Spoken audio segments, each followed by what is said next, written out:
Hello, everybody, and welcome to Unobstructed Views, presented by Blue Moon. When you choose a Blue Moon, everything becomes brighter. The gang is back together again. Alanna, Rizzo, Jared Carrabis, and Jonathan Papelbon, of course, joining us remotely from his home in Mississippi. There he is. Pap, how you doing, man?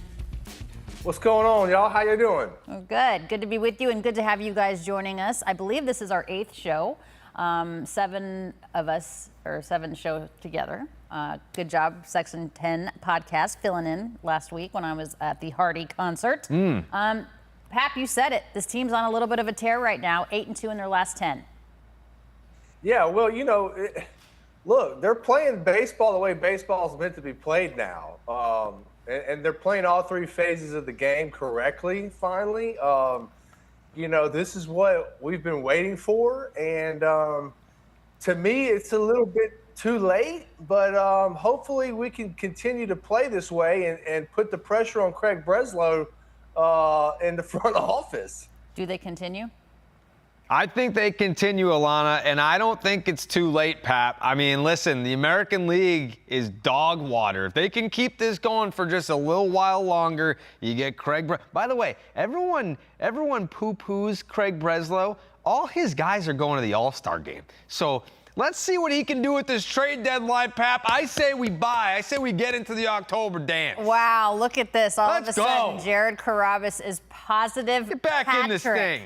I love it. All right, we're going to talk about Peyton Tolley. It seems like every time the 3 of us are together, Peyton Tolley is on the hill. He has taken the ball against the White Sox. It is Red Sox at the White Sox. Peyton Tolley and the stash going to the bullpen to get ready. We'll be right back.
We welcome you back, guys. Unobstructed Views presented by Blue Moon. Let's take a look at the Red Sox lineup for the first time this evening on the show. Pretty standard, if you will. Anthony Siegler getting some decent playing time, guys. Cedon Rafaela, that's Pap's guy. He's in the 2-hole, of course. Wilson Contreras, and congratulations to Wilson Contreras.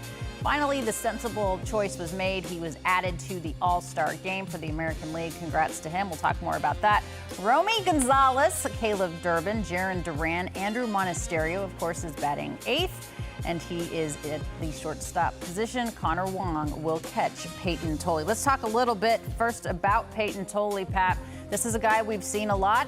His last start out, not the best. Didn't have great control of the four-seamer. Didn't have much control of the off-speed stuff either. What would you like to see from him tonight? And what did you notice his last time out?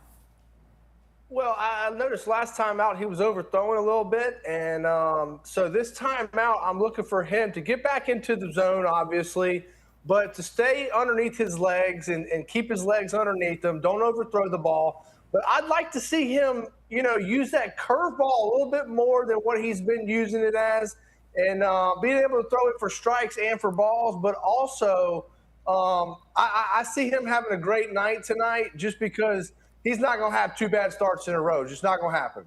It's the demeanor that you like, Pap. Jared, I know you love this kid. He has an opportunity to pick up his 5th win of the season. It would make him 5-6 on the year. What do you like? Yeah, I mean, 2 starts prior was when he was sick. So he was loaded up on Dayquil, went out there, and then I'm sure he had the adrenaline going. Then his last outing that wasn't so great, that was the one that's like, you're kind of weak from that one. So I feel like this is the real, true rebound start. So yeah, I'd like to see him at least go 5 or 6 tonight. I'm not looking for anything crazy. Like I usually will say he'll strike out 12, but yeah, just a nice little rebound start. All right, sounds like a bold prediction. We'll talk about those too coming up. Will Middlebrooks is on the scene. Wilson Contreras, his 4th All-Star nod. We'll be right back.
Welcome you back. It is time now for some bold predictions, if you will. First, we're going to talk about Tolle in terms of innings pitched. Guys, how many innings do you think he goes?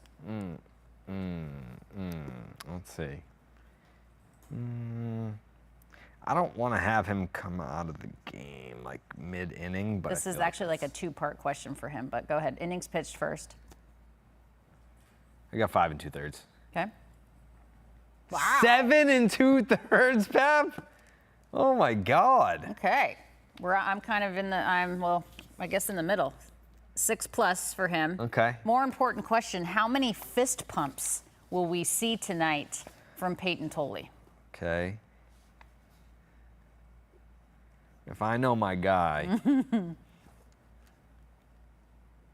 Wow. Yeah, there's gonna be like one big one, and then one where we're like, oh, does that count? Kinda. 14. What are you drinking? Can you hear us? 14. He's going to have two fist pumps per inning. Wow. I'm going 3 fist pumps because they usually come with a huge strikeout, a big out. So I'm going to go with 3. All right. First player could be on either side to hit a home run tonight. Who is it? Oh.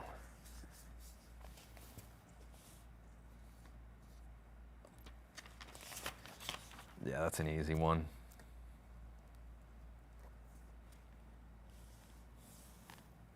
Who do you got? What does that say? Whoa, our Say Don. monitor's going bananas here.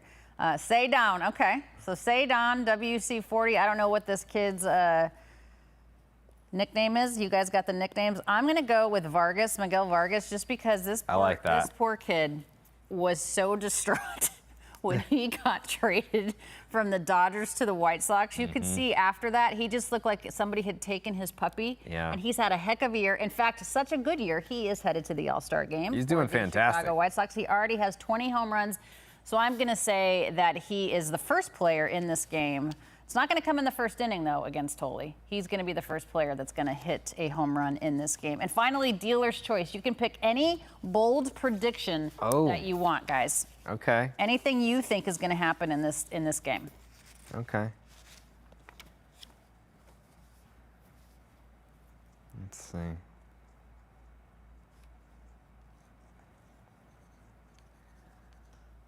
I don't know when it's coming, but it's coming.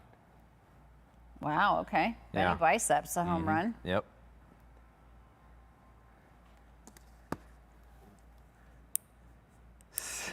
That's funny. I was on the same exact page. I was going to say he gets ejected again. He's on his best behavior. Yes, he is on his best behavior. So I'm going to say Duran stolen base is my bold prediction. Okay. Okay. Fair enough. Okay. So Mark will keep track of all of that, our esteemed producer, and we will revisit the bold predictions as this game goes on. When we had our production meeting earlier, Jared, you said you like Siegler. Why? Yeah, I mean, he's an all-around, he's a ball player. You know, when he's up there, I know that there's a lot of cynics that are watching the team this year. It's like, oh, he's another 4A player, and he wasn't in spring training. It's not like, oh, wait until Anthony Siegler gets here. I know that no one was saying that, but now that he is here, there's been no moment that's been too big. He's been very consistent. He's been very productive, and I think he fits in great with like the vibes. Like I know that maybe Pap can speak more to this, that over the course of a big league season, you're going to have guys that are getting integrated into the roster that maybe aren't necessarily key pieces or major pieces, but it's super important when they A, come up and contribute, and B, they don't feel like they're sitting in a corner over here, like they actually gel with the group. Pap, you like the vibes? Yeah, Jared. You like the energy? Yeah, Jared. I think he's a junior version of Wilson Contreras. That's not a good thing. I mean, it could be. I mean, it could be, sure. Yeah, I mean, and to me, he's a ball player. He goes out there and he knows the strike zone.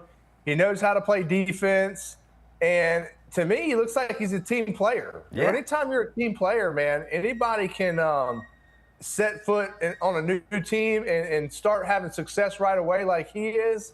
That's a good sign. He looks like he belongs. That's a big part of it. The other thing I want to say, he's the only dude to hit an opposite field home run at Fenway or to left field as a member of the Red Sox this year. That's saying a lot. Yeah. 1 home run on the season, 308 average. There it is. 3 ribbies. Look at this guy. Look at him. That's a good piece of hitting right there. It's my leadoff hitter right there, Pap. Yeah, see, I mean, stays on the ball real nicely, doesn't try to pull that ball. Most guys that we've been watching here lately, they're going to try to pull that ball that's outer thirds. Siegler takes what he's given, hits the ball where it's pitched, and let's go Sadon here. Let's get this home run right off the bat for me, baby. And it was a 7-pitch at bat. Like there's plenty of times where you're gonna work a count and make a pitcher work for it, and even if it's a punch at the end of the day, it's like, all right, well, I still work the count. You have him throw 7+ pitches and you still get the knock. That's a nice way to start the day. First batter of the day, I already messed up my scorecard, and I keep score in pen. I've already jacked it up. Who taught you how to keep score? Probably my dad. Yeah. Yeah. Pap, do you know how to keep score? A lot Yes. of baseball players, since they play, they've never really had to they don't take books because they're always playing. That's how you can usually tell the good players from the bad players growing up. If you know how to score, it's like, yeah, you did a lot of sitting on the bench, huh? which I definitely did. See, in the minor leagues, they made you do the scorecard on the days right before you pitched as a starter. But yeah, I don't know how I learned how to do trouble. it. Oh, Okay. Sadon putting it in the perfect spot. Hit it where they ain't. That's right. It's a little BABIP luck. We call that in the biz. Oh boy. All right. You can get to him early. I mean, Schultz has not been super great this year. Yeah, and on that note too, Jared, I mean, you look at all the games that they've played this year, and it just seems like to me, and now I could be wrong, but every time they go ahead and jump out and get a couple runs and put that pressure on that pitcher, they seem to win those games. Scoring first has been huge for them. Also, I want to point out, Wilyer Abreu is a guy that the Red Sox did not let face lefties his entire career until this year. His numbers against lefties are so much better than they are against righties this year.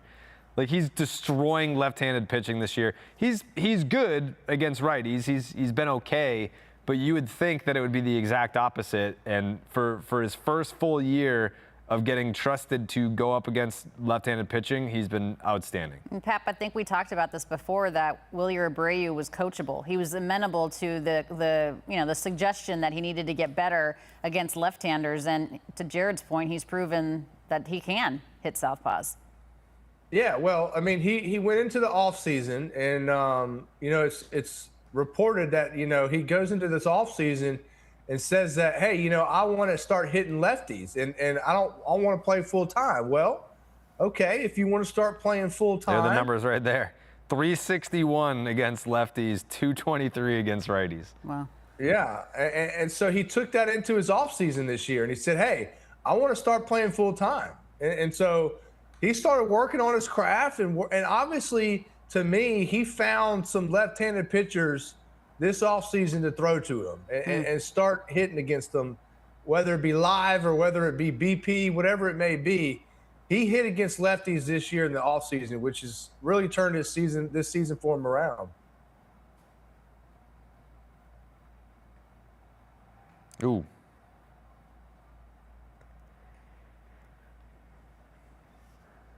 Also, too, sometimes it's like a mindset, like you got to get in the mindset that, hey, I can hit lefties, or, like if you don't get in that mindset, then you're not going to hit them. I mean, you got to know that, hey, when I go up there, I got a chance against this guy, I'm going to get a hit. You can't be sitting there saying, oh, man, like I need to start hitting lefties better and stuff like that. He's got the mindset. He goes up there with a positive attitude, man, and he loves it. He hits against lefties well, like we've seen. I know a lot of guys that hit from the left side that have been criticized for not being able to hit lefties, and they took it personally, but it almost made them worse as an overall hitter. I commend Wilyer for taking it more as a teaching moment, Pap, than a criticism. Yeah, exactly. But also at the same time, to him, he took it upon himself to know that, hey, they don't think I can hit lefties. I'm being pitch hit for. And I want to go into this next season and play 150 games, 140 games, and that's what he's going to do this year.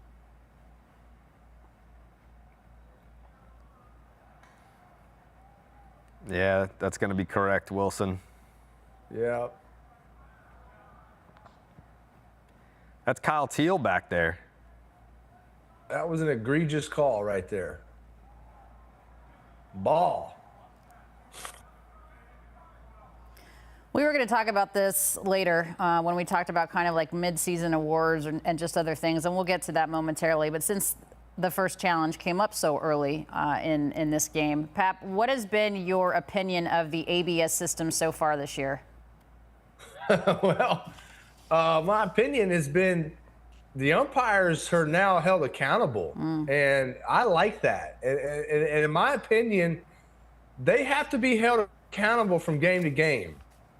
And this is a way to do it. And I do believe that 6 or 7 umpires have already said that they are not going to come back next year and umpire. Well, I think the most recent one was C.B. Buckner, right? And he made the announcement that he will retire at the end of the season.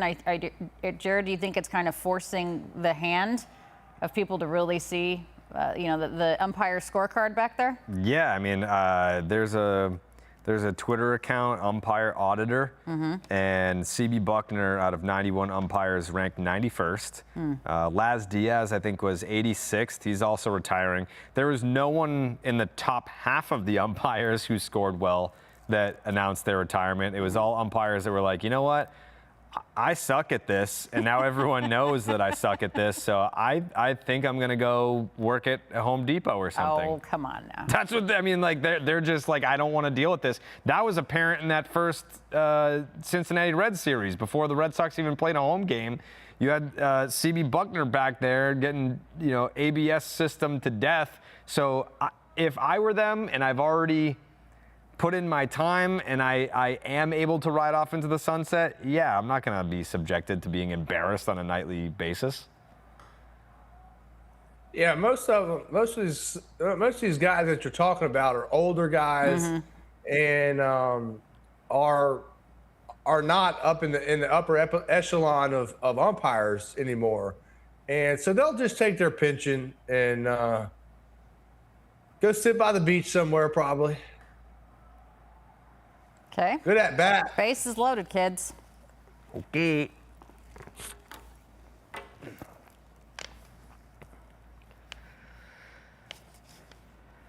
Romy's going to be getting some playing time at first base coming up. Yes. Already a conversation with Schultz. Pap, what are you seeing that he's not doing? How is he not being effective in this moment? And what does Romy need to do right now? Well, Schulte right now, he's not repeating his delivery at all, what I'm seeing. His arm slot is varying, and anytime you don't repeat your arm slot, you're not going to be consistently in the zone. And so for him, he's got to get to where he has a consistent arm slot so he can repeat his delivery to throw strikes. And the strikes that he is throwing, though, are getting hit. This is a bad matchup for the White Sox, if we're being honest. Tell us why. And Romy crushes lefties. You got a guy that's not being able to consistently throw strikes, and the bases are loaded. They've got nowhere to go, so he's going to have to come in the zone. And if you do that, Romy's probably going to hurt you, unless you start swinging at pitches outside the zone and helping him out. Well, that was a nasty changeup right there. That was a good pitch. Don't hit his pitch, Romy. Hit your pitch, baby. Let's go. There you go. Spin on it.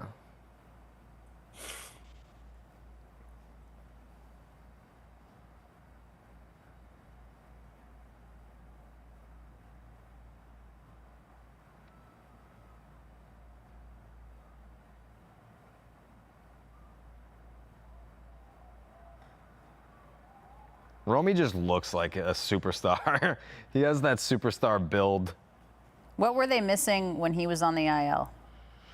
I mean, their lineups against lefties were hot garbage, and he's a guy that you can put in there against a left-handed pitcher, and you've got a shot to do some damage. Obviously, it didn't happen there, but consistency at a position like second base, like you had Meyer over there. You're trying a bunch of different things at second base. It wasn't working out, so there was just there were holes in your infield. Trevor Story going down with injury, and just a righty power bat that you could plug in there against lefties and be feeling pretty good about it.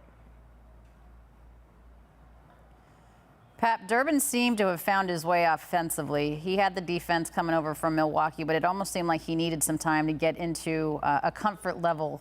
Talk to a hitting coach, that type of thing. What's he been doing better, in your opinion?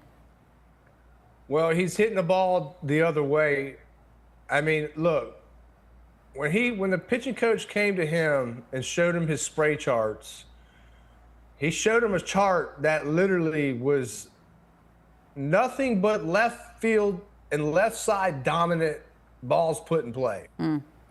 So he saw that and realized, hey, man, like all my balls are getting hit to the left side of the field. I got to start hitting the ball to the right side. And look at there.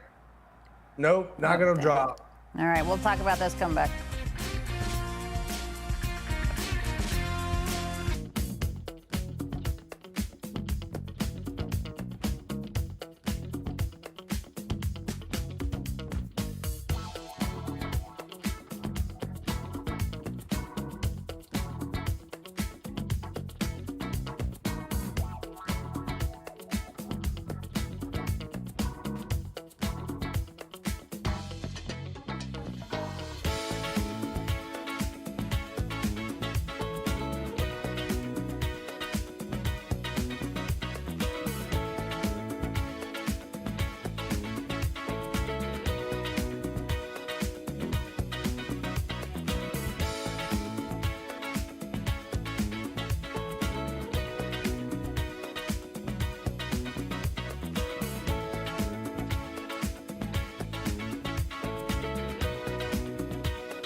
Pap, he said getting back to what he is good at. If you needed to evaluate Peyton Tolley, tell us what he is good at.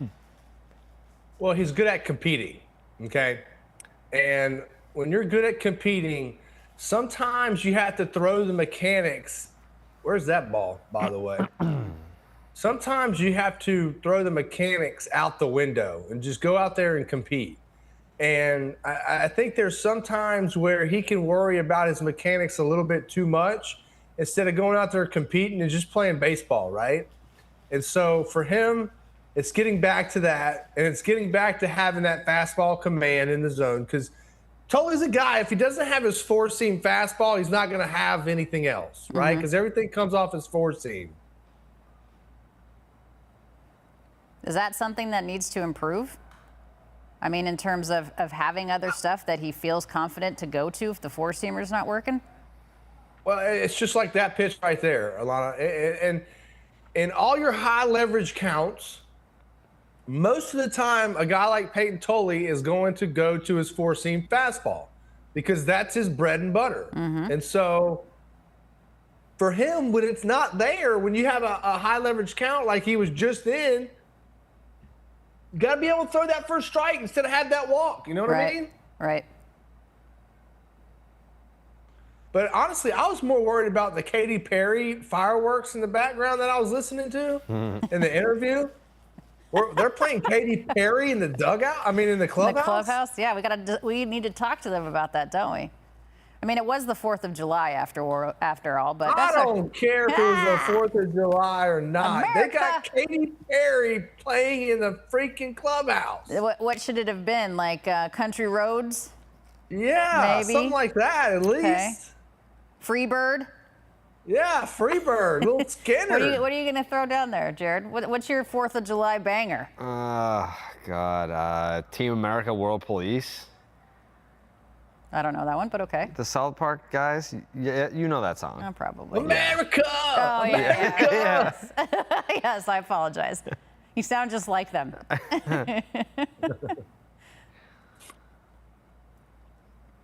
I need Tully to lock it in here. Yeah. It's going to be a long day at the office if he can't find the zone with the four seam. Yeah, and that's the way he's built, Jared. You know, that's the way he's built. Everything comes off that four seam, so he's got to have that locked in. That was a good cutter. Great cutter right there. Yep. Randall This guy's Grichuk. pants.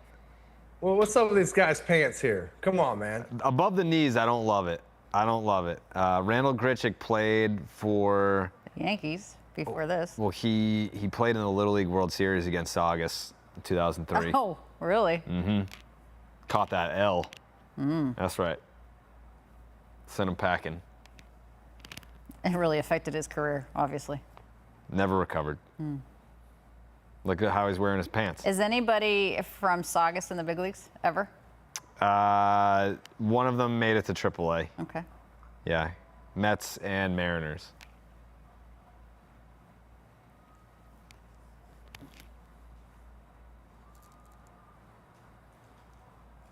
Pap, anybody else out of your high school make it to the bigs?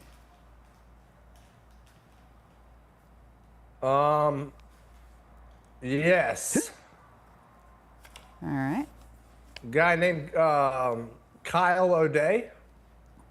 Not familiar. Okay. Submariner pitcher for Texas for a while. Darren O'Day O'Day? was his last Yeah, name. Darren O'Day. I'm sorry, Darren. What did I Okay. say, Kyle? Yeah, Kyle, he's a yeah. Kyle. Yeah, That's his older brother. Sorry. Orioles. Orioles. Yeah, he played on the Orioles too. Softly hit. Okay, all right. I don't know that I would have gone a We'll second take on that. that, but okay. We'll take that.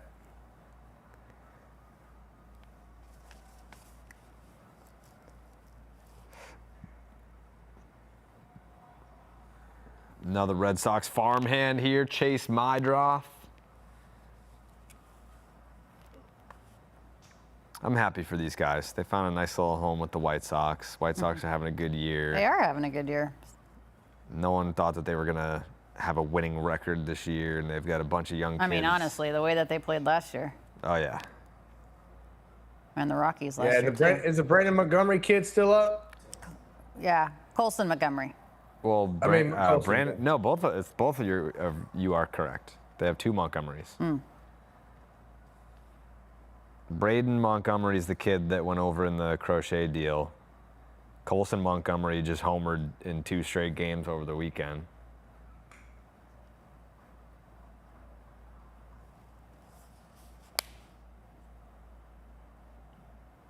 Yep, there it is. Braden Montgomery. Great kid. He was cleaning up all the trash in the dugout after know. his That was so big league sweet. debut. Yeah.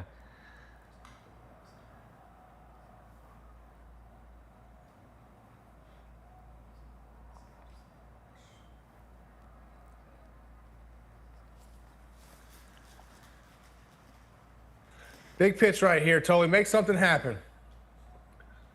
Action count, baby. Action count. Let's go. Make some action happen. Pap, Connolly early hit the IL with the left elbow inflammation, and one of the concerns was perhaps, just innings pitched and how these young kids, these young left-handers on the team are getting close to probably more innings than they've pitched in their entire career. Do you have any concern about Tully with that and what you've seen in the last 3 starts? This start and his previous 2? I don't have much concern with Tully. He's a bit bigger of a kid. Uses legs a little bit better than Connerly does. I don't have much concern for Tully. It just sucks because I think Connerly was a big piece for them to use to be able to trade with. That's Do you a can think of they'd corn. get rid of him, though? We'll talk about that when we come back.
Welcome back. The Battle of the Laundry in Chicago. Red Sox and White Sox, of course. Ranger Suarez, guys, quick update on him. Throwing today at the field there in Chicago, so that is good news. He's supposed to throw a bullpen on Thursday, and depending upon how he comes out of that, Pap, he is set to make his scheduled start on Saturday. It would be good to get him back. Yeah, I mean, they're going to need him. I mean, he's their best pitcher. And, for them to have him go down, especially during this time right now where they're trying to fight and claw their way back into trying to convince Craig Breslow not to sell, that's what they're fighting for. And so they need him, and hopefully, he'll go through his bullpen and things will feel good, because that's going to be the tell-all whenever he goes through his bullpen to see how things feel. And if they don't feel good, then they're going to push him back one start. So you had said before the break that Connolly Early, might lessen the value in terms of a trade piece because of the left elbow inflammation right now. Is he somebody you think they would deal? 100%. I mean, Jared might think otherwise, but to me, Connolly Early is your prized piece of the puzzle. Like he's your man. He's your queen on the chessboard, and you can throw somebody else in with him, bring somebody else from the minor leagues, partner them up, and make a deal look great with Connolly Early. And to me, he's the main piece on the board. Is he not a part of their future, you think? He should be, but in the right deal, I said this before and got crucified for it. Garrett Crochet is the only guy that I would be like, he's untouchable. Like, you have your ace, which is hard to find, but in the right deal, there's no one that I wouldn't at least have the conversation about other than Crochet. And I agree with that. Your aces are a minimum, and they're prized possessions, and they don't come along very often. And he's getting paid a reasonable amount of money for what you are going to get out of the prime years of his career. So, right. I mean, for me, like, I don't know that the perfect trade is out there for the Red Sox, but I mean, if you want to get creative, which they're going to have to do, especially if they're thinking about adding, if they're thinking about buying at this deadline, you're going to have to convince some team, because everyone else is awful. But there are a lot of teams that think that they're still in it. So the amount of teams right now that have made the determination we're selling, it's not a long list. So you're going to have to really have these conversations come down to the players that it's going to make you uncomfy to bring up some of these names that might end up in trade talks.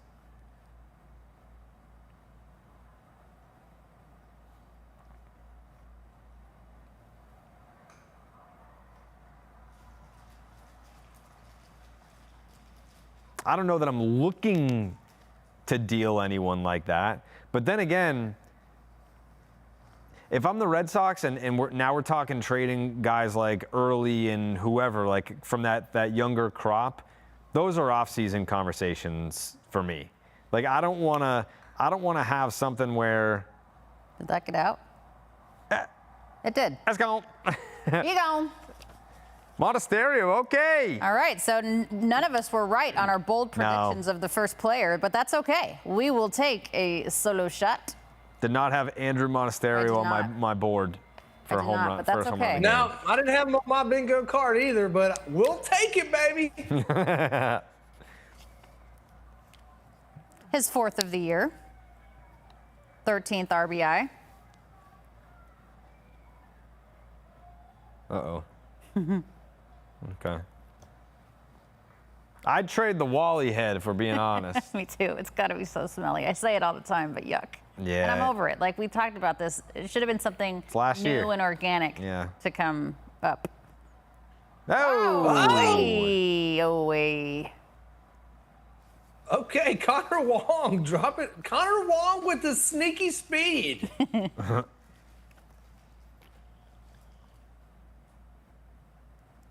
Yeah, he tried to backdoor that cutter, came in.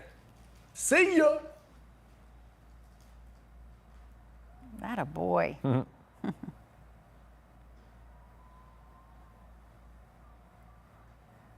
I love that Wilson is still in it. He still cares as much as if they were in first place or fighting for it, but they're not dead yet. So let's talk a little Wilson, shall we? Hang on. Okay. How long does it take for a suspension to come down, and why have we not heard about that, Pap?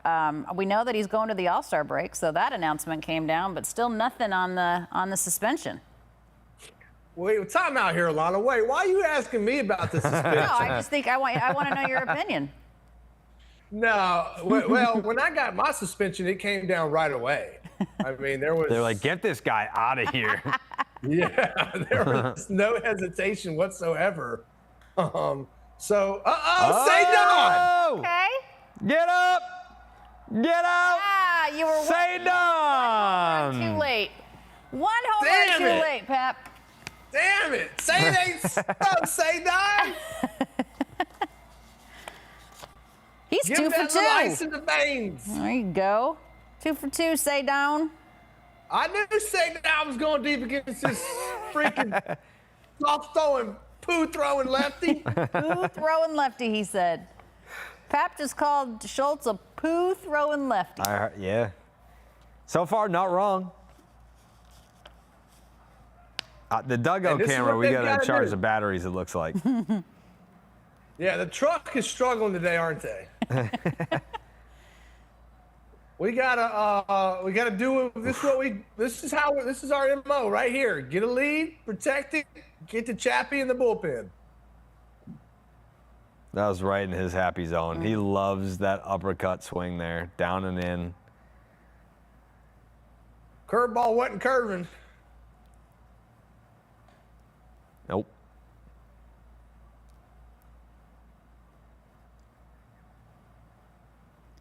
They're going to give it to you, Pap. Oh, yeah. They're going to go ahead and put you in yellow there. I mean, whatever. Yeah, I did we disagree, specify first home run? Did we specify? We first did. home run? We specified first home run Everybody gets a trophy. on I don't either remember side. Yes, you do. All right. Red Sox take a 3-0 lead. We'll be right back.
talk about the second part first. He says that he has not had a conversation yet. Jared, we can start with you with Cade Cavalli, who had his suspension reduced a couple of games. I mean, it doesn't really matter for a starting pitcher. It's every 5th game, right? So what do you think should happen in that situation? Does Cade reach out? Does Wilson reach out?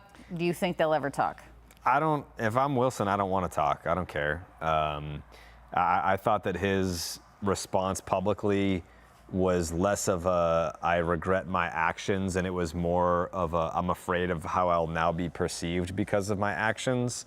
So yeah, I don't know that even if he did reach out, I don't know that it would be anything genuine that I would care to hear. So, you're Wilson Contreras, you just kind of move on, and it is what it is. Pap, if you've ever had beef with somebody on the field, did you reach out to that guy, or do you remember situations where someone reached out to you?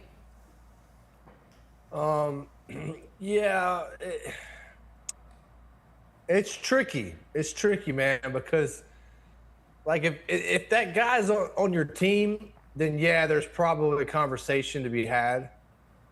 But if that guy's not on your team, there's no conversation to be had. They're not gonna reach out to each other. Nobody's gonna reach out to anybody in this situation. Like, that's not happening. So let's just keep moving on.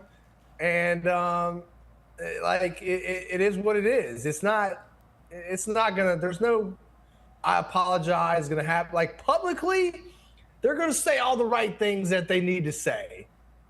But privately, there's not going to be anything that goes on. All right. So going back to the suspension.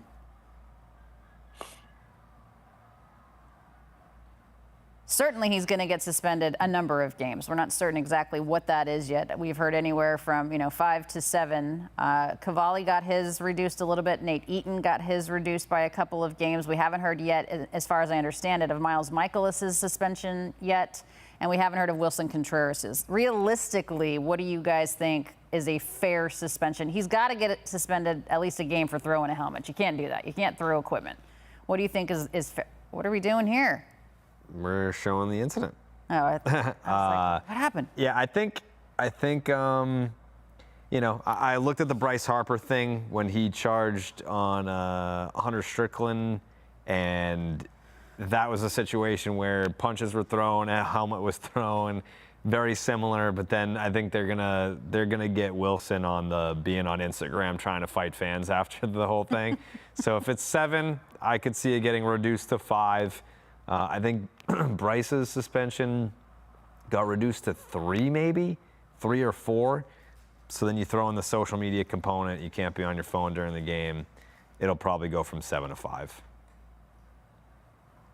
So wait a minute, I didn't see the Instagram thing. Explain that to me. Yeah, so after he was ejected, a fan was saying some stuff on X, on Twitter, about how he disagreed with what Wilson did. He was on Instagram, and he said, "I'm a Red Sox fan, and even I think that Wilson is a, let's say, sissy."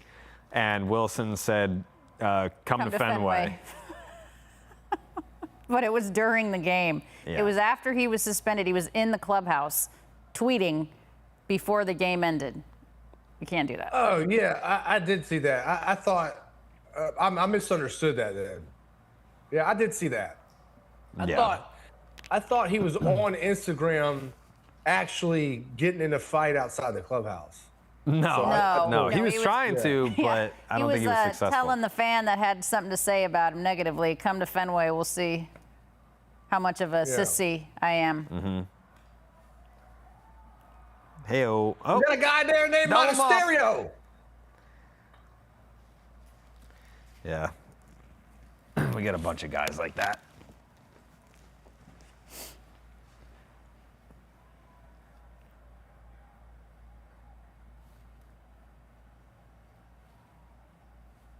I love how Tully jumps with him. Did you see that? Have we seen any fist pumps yet? Yeah, I've seen about 7 of them already. That is not true. That is not true. You have not. We need a Tully cam to really get the answer to this. Yeah, that's true. That is true. We definitely need that. I'm pretty sure doesn't the Dodgers broadcast have the Shohei cam? Like, we should have a camera on Tully at all times. I mean, it's just MLB. That's the Shohei cam. Yeah, it's true.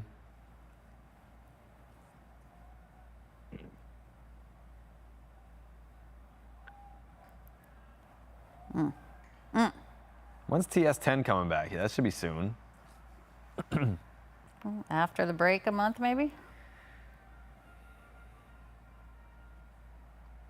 Yeah, I don't think they're going to let that be known. I don't think they're going to give a date to that. Yeah, he stole that off the pitcher. He stole that base off of Totally, that's for Why? sure. Tell us why. You just went first movement. You know, as soon as he lifted up his leg, he was gone. And Totally didn't have the ability. Uh-oh.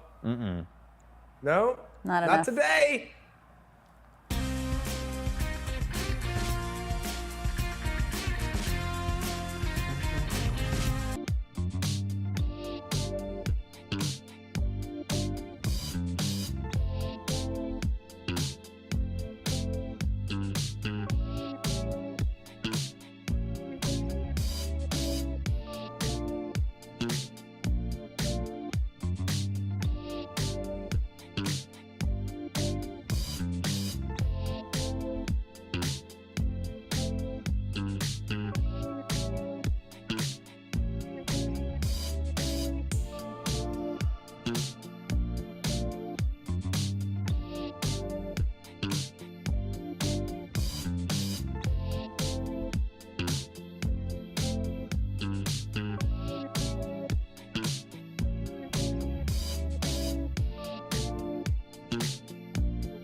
And Pap, it was the right choice of putting Wilson Contreras on the All-Star roster. He is already up to 20 home runs this season. He's on pace to shatter his career high of 24 home runs that he set in 2019 when he was a member of the Cubs. I mean, this is a guy that's having a career year, honestly, so good on him for being named to his fourth one. What have you liked so much about his overall game? Well, I like that he can put the ball out of the ballpark. I mean, and that's what Major League Baseball likes, and that's why he got voted to the All-Star game. And to me, he's really, oh, look at there. No. Yep. Yeah. Not today. It dropped. Oh, it get dropped. that. What happened there? It dropped. I thought that ball was going to be caught for sure. The outfielder just checked up on it.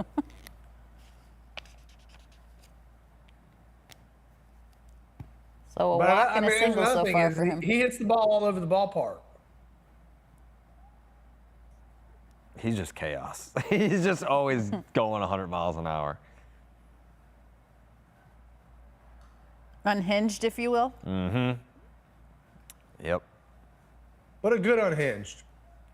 Sometimes, most of the time.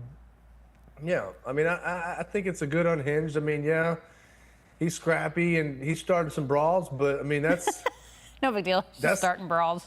Yeah, there's been, what, five bench clearing incidents this year, and he's been responsible for 4 of them. I mean, Well, at least he's consistent. Yeah. That's what this team needs, though. Yeah, has it helped? Like, they're still in last place, but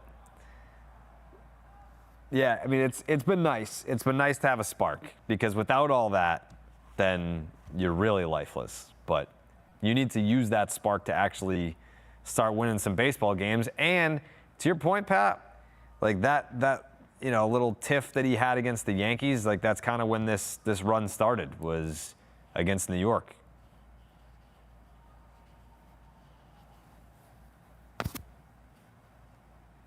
Yankees are reeling, huh? Well, they suck, Alanna. 2-8 in their last 10 compared to 8-2 in the Red Sox last 10. Yeah, they're a one player team. Without Aaron Judge, they ain't the Yankees, and they don't got Judge. Ben Rice is headed to the All-Star game. He's also been named to the Home Run Derby. Wilson Contreras Hit a home run tonight? Huh? Did he? Yeah. Wilson Contreras told Rob Bradford of WEEI, and baseball isn't boring, that if he was asked, Pap, he would participate in the Home Run Derby. And then you're going to have the whole conversation about, well, the Home Run Derby changes guys' swings and blah, blah, blah. If a guy wants to do it, should he be allowed to do it? 100%. I mean, there's no question about it. And all this, it changes his swing and this and that. No, that's all BS. It wears you out. So you're gassed for the next probably week or so. And to get that back, I mean, that's why you don't see the older guys doing it much anymore. The younger guy, it's a young man's game, and the Home Run Derby is. And you just don't see it. Like, I'd be surprised if Bryce Harper does it. We're gonna have that conversation coming up too, about if we could pick our 4 guys on each side to do it. If we made them play, who would it be? We'll talk about that coming up in a little bit. And of course, it makes sense. You mentioned Harper being in Philly, where the All-Star game is being held. Bryce said he would do it if he had the right guy to throw to him. Wouldn't it be his dad again? He said his dad hasn't thrown in a while, so it wouldn't be his dad. Okay. So, Pap, let's talk about it. If you were, they can only be active, so like you can't say Aaron Judge for the American League because he's on the IL, so that's not going to happen. But if you could pick your 4 guys on each side, dang it, 4 guys on each side to participate in the Home Run Derby, who would they be? Well, I'd let Contreras. I'd let him hit. Let's see. American League. Yeah, go Nick Hertz. Me too. Okay. Young guy. Caleb Durbin. Caleb Durbin. They don't call him Home Run Derby for nothing. I don't know, Alanna. Jordan. Yep. Who are yours? Jordan. Yeah. Who's your American League? Jordan. I mean, Ben Rice, maybe. He's the best fastball hitter in the league. Yeah, but they're all going to be cookies right down the middle, so it doesn't matter. That's what I'm saying. He hits them straight. I'd make Judge do it. No, you said in our meeting that. That's not what I said. I said active. Yeah, he's active in the league. Yeah, but he's on the IL. That doesn't count. In my hypothetical world, I would make Judge. If I was getting all the best players to do it and everyone was healthy and all things were equal, Aaron Judge in the Home Run Derby is what people want to see. They want to see Shohei Ohtani. They want to see. So that's your 4? Who's your 4? You didn't mention 4 in the American League. Nick Kurtz. Okay. Yordan Alvarez. Okay. Judge. And honestly, Stanton hits the ball hard too, but he's never healthy either. So if he's healthy, I'd pick Stanton. All right, I'd pick Alvarez, Trout, Caminero. Okay. And Trout. Nick Kurtz. He's out. Gone. All right, we'll discuss National League after this.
Pap's first All-Star game. What do you remember about that, Pap? See that Gatorade cup? Yeah. I don't remember a whole lot, to be honest with you. Fair. Oh, man, but that was a good time, good year. I do remember being, like, overwhelmed a lot. Like, I remember being like, wow, this is a spectacle almost, and how do I go about this? But, you know, I just tried to do my thing and get to the yard early, sign all the autographs. And, I mean, dude, there's like thousands upon thousands of autographs you have to sign. I mean, I don't think insane. people realize the amount of things that you guys have to do with the All-Star game. It's not like you're just going and hanging out. There's all kinds of requirements and things that you guys have to do in the 2 days. Yeah, it's and the parade, and it's just a lot to do. And in your first year doing it comes at you like a tidal wave, man. And so to me, got that one. It was a little overwhelming. That's one out. Yep. Dude, it's a grind, and I don't even play. Every time we go to the All-Star game, it's like, all right, you got to do the red carpet, stand out in the blazing heat for 5 hours. You got to go to media day, stand around, wait for the players to be available for 45 minutes at a time. Like, it's late nights, it's early mornings, it's always in a city where it's 8,000 degrees, then the Derby and the All-Star game. Now it's cool that the draft is a part of it. Draft's on Saturday this year. And then the Futures game, the celebrity softball game, which I don't think they're doing this year. I haven't heard anything about it. It's like Andrew Jones versus like a few like Philly people. I was like, what the hell is this? But the draft is on Saturday. Very excited for that. And the Futures game, if you're into the prospects and all that, that's always a fun time. I mean, I think MLB is definitely trying to make the draft more exciting. When you see all of the fanfare and the participation and the spectatorship for the NFL draft, which Major League Baseball draft they're two totally different animals, but baseball is trying to make it more of an event. It's getting there. I mean, so the thing about the MLB draft that will never be able to compete with the NFL, it's a couple different angles. First and foremost, I mean, the NFL, you draft a quarterback in the first round, like they're your starting quarterback. Starting quarterback, yeah.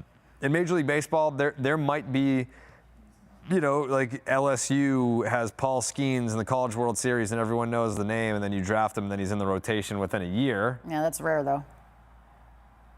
We'll talk about that when we get back. Quick 1, 2, 3.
welcome you back to Unobstructed Views, presented by Blue Moon. A special guest is here. Don't forget, when we are done, to go back to Nesson, of course, and check out the post-game show with Adam Pellerin and Leonardo Eduardo DiNardo. Joining us now on Unobstructed Views. Good to be with you. All right, your assessment so far of Peyton Tolley?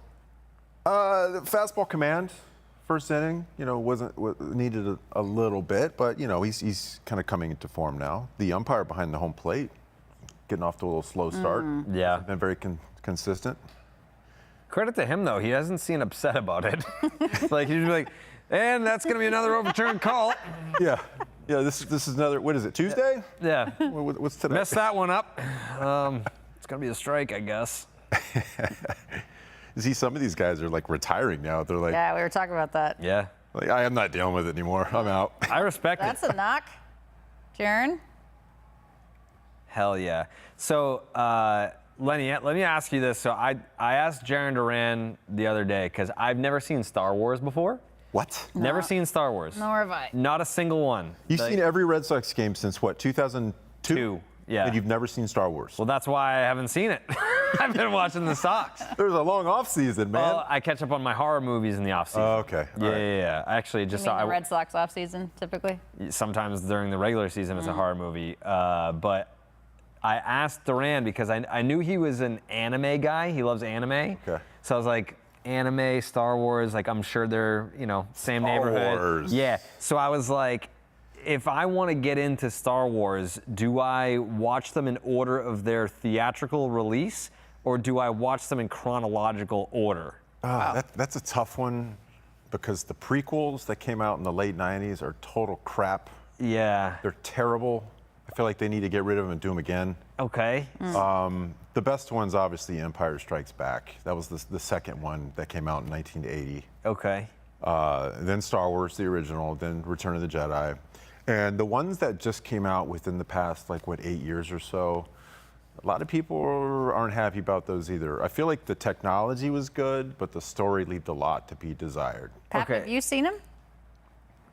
No, I've not yet seen a Star Wars movie. He hasn't had time. The three of us have not seen a Star Wars movie. They made a mistake in this new trilogy that just came out. Oh, I thought you were going to say they made a mistake putting the three of us together. No. This is the dream team right here. Are you kidding me? Yeah.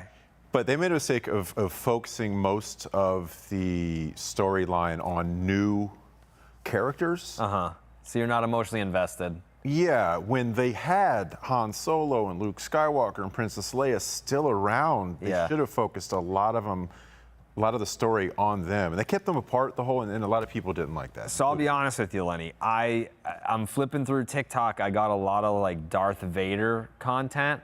Okay. Out of nowhere. I'm not searching for Star Wars. It was just like, hey, check out Darth Vader. He's cool, right? And I was like, yeah, he is pretty cool. And then I got interested in the origin story. So maybe I'll just check out the trilogy that has him in it, I guess. Go back to the originals from the 70s. Okay.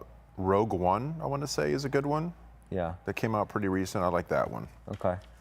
And I haven't really watched too much of the Netflix stuff. Are you a Star Trek guy too, or just I like Star Trek too. Jeez. Yeah. I'm nerding out over here right now. You are. I didn't realize we're it's like talking Big about Bang Theory in real life form. I don't know what I grew up with it. happened. There was maybe it was when the world shut down in 2020, where people were like, you know what?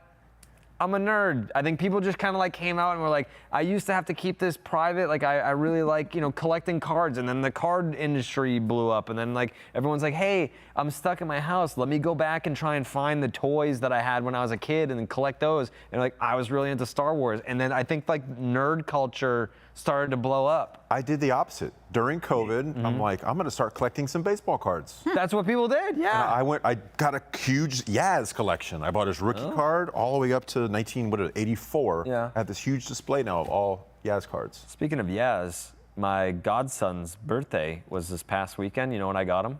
Something Yaz related? A 16 by 20 framed, signed Ted Williams photo. Wow. That is cool. Was it like a black and white photo? Yeah. Was it? Okay, nice. Yeah. Very nice. He's in there. He's in there. He's right. safe. Look at this. Lucky Yeah, Lenny, see, they this is what the call White him. Sox do, man. This is what they do. This is what they used to do. They're good this year. This is an absolute What is circus. going on? Why did the ball just go to third base? They just threw it around the horn. What is happening? What is going on? The more you make them throw, all right, here we go. That's going to be tough on the scorecard. Where am I fitting this? Is the Benny Hill theme ASCAP? Can we use that in post? I'm going to need a few replays of this. Yeah, why was Monasterio telling Connor Wong to go back to first base? It's like, he's safe on second. You're out, dude. All right, so ball gets away. Why did he stop running to third? Why? Yeah, So like, that's that's a on question. you. That is the question. 3, Monasterio stopped running. 5. What are 3. you doing? Yeah, that's. Yeah, he That took was off not and then a was high like, you know baseball what? IQ play by 5. Monasterio. Like, the only time that you try to get caught in a rundown like that is if there's a runner ahead of you that you're trying to get in from the back door to score. You're the lead runner. Go. Like, what were you doing? Lenny, I got a question for you, brother. What do you got? Do these guys actually climb back in this thing or no? The Red Sox? Yeah. Ooh, that's a tough one. That's a tough one. You got to start playing better at home. I mean, they were 5-2 their last homestand, which is, you sweep the Yankees. That was a good sign. They went from the lowest part of the season for them, the absolute low in Colorado, to the high, and then they dropped a couple with the Nationals. Nationals is a good club. But then again, they're back up with Anaheim. They're kind of all over the map, right? You're looking for a little consistency. Here we go. Yeah, this team's a little All right. bipolar. Can we keep man. you for one more half inning? Absolutely. Okay. Be right back.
A wild way to end the Red Sox top of the third inning, but that is okay because they still have a 4-0 lead over the Chicago White Sox. Lenny is back.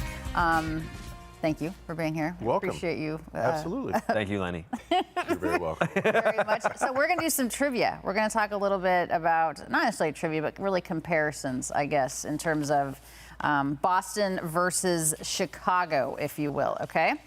So I'll ask the three of you. I don't have to answer. All right, deep dish versus thin crust. I'm a deep dish guy. Ugh. I'm a deep dish guy. I'm a stuffed crust guy, but if I had to pick between the only two options here, I'm going to go thin crust. Me too. Yeah.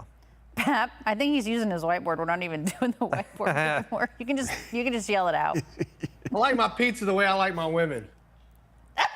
Oh! I was going to say Okay. burnt.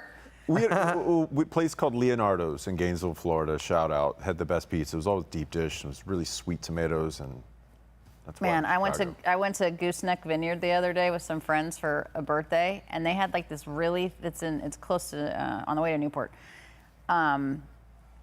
thin, really thin, but like margarita pizza. Okay. Phenomenal. All right, bands. Chicago versus Boston. Best band. Boston. We're talking about the band. Yeah. Boston. Yeah. Oh yeah, The band. Boston. Yeah. Yeah, I Sing mean, a song. Huh? Sing a song. Sing a song. I'm surprised you didn't bring I can't get up there like Brad Any Delp. Brad Delp lyric had that you know. like some really high range. I can't get up there. More than a feeling. I mean, He gets up there. I've seen your skits. I know that you like to perform. Didn't warm up. I didn't warm up the chords. I All think right, we're all so in agreement Pap there. says Boston. Do you have I agree with Boston. Boston? Okay. The best nickname. I mean, we were talking about What's like Boston's the nickname? band Boston versus the Beantown, band which Chicago, sucks. right? Yeah. What's Chicago's? The Windy Windy City. City. The Windy City. But you know that's actually because of What about the politicians, not because of the wind. Aren't they also the second city? That's the comedy. Yeah. Oh, yeah. Yeah. So I guess that makes sense. Yeah. The comedy troupe. So are they the second city behind Boston or New York? I'm just kidding. Oh. Pap, I hate Windy Beantown. City versus I hate Beantown. it. Beantown sucks. I'm just saying. No one calls it that. No one from Boston calls it Beantown. True. It's always like the people that are flying in from, California being like, oh, we're going to Beantown. Like, no, you're not. You're going to Boston. So what should the nickname of Boston be then? Go F yourself. Like, that's what we say to people that come here that aren't from here. So, Wow. yeah, we don't care. Look at a map of the roads. You think we care about people? No. Yeah, New York is a grid system. You come to Boston, it's like, why? You drive it under stuff to get to places. All right, Pat, Yeah. I'm sure you took a lot of mass transit in your lifetime. The L versus the T. Still use the board. Using the board. He's a mute. The T. Yeah, the T. Yeah. Preference, then? Do you care? The T. Oh, God, you guys are such homers. Yeah. Shout out to the Green I mean, Line, man. This is a silly. Kenmore this is a silly- Station, baby. This is a silly question. Fenway versus Wrigley. We all know that. All right. Yeah, that's an This easy one's actually hard. You're probably going to homer it up, but if you're really true, this one would be hard. Michael Jordan versus Larry Bird. I'm sorry, Larry, but Michael. Absolutely. Michael. I mean, I'm wearing Jordans right now. I do love Larry Bird, though. I mean, I think if you were to talk about the two most competitive basketball players of all time, like Larry doesn't get his credit for how competitive he was, but obviously MJ is the GOAT. Yeah. True. What about you, MJ? 20. Okay, so we're all in accordance there. Makes sense. So this guy, CM Punk, is on this whole like MLB tour thing right now, right? What do you mean? He just won the title last night. Oh, good for him.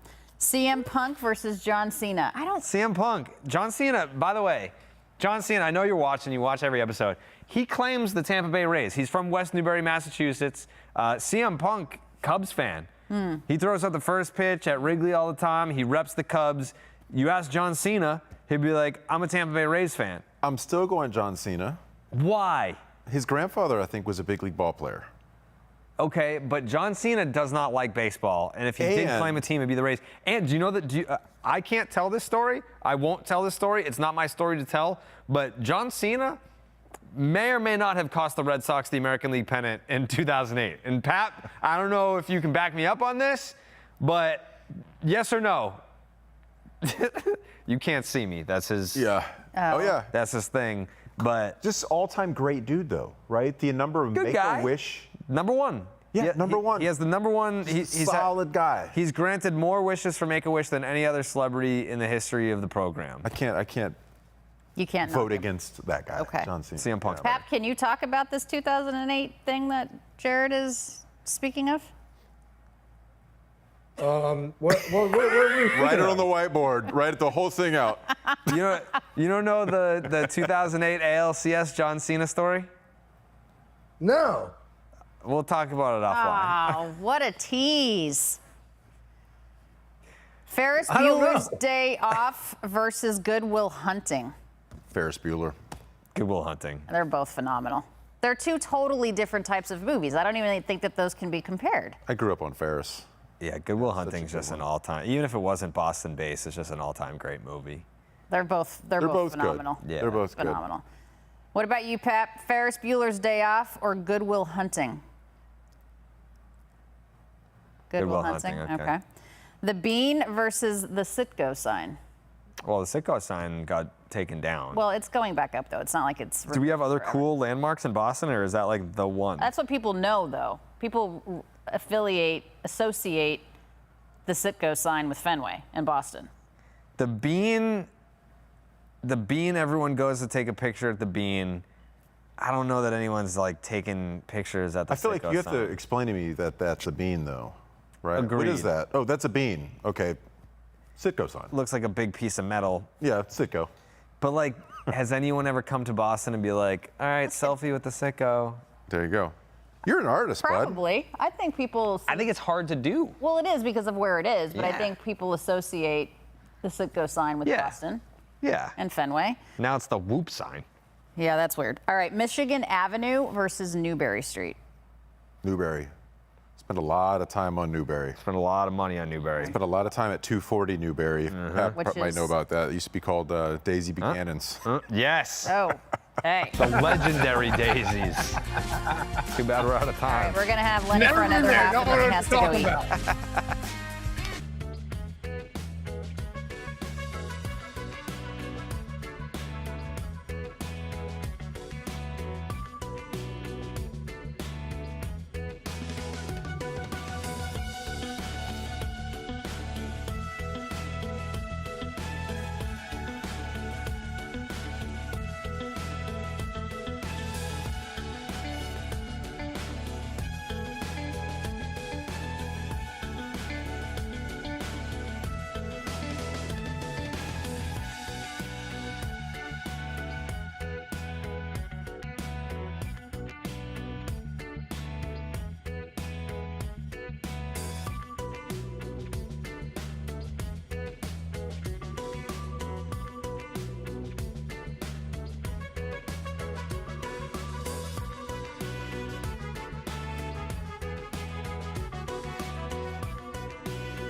All right, welcome you back to Unobstructed Views, presented by Blue Moon. Lenny is going to be with us for another half, and then he'll have to go and get ready for the post-game show over on Nesson with Adam Pellerin.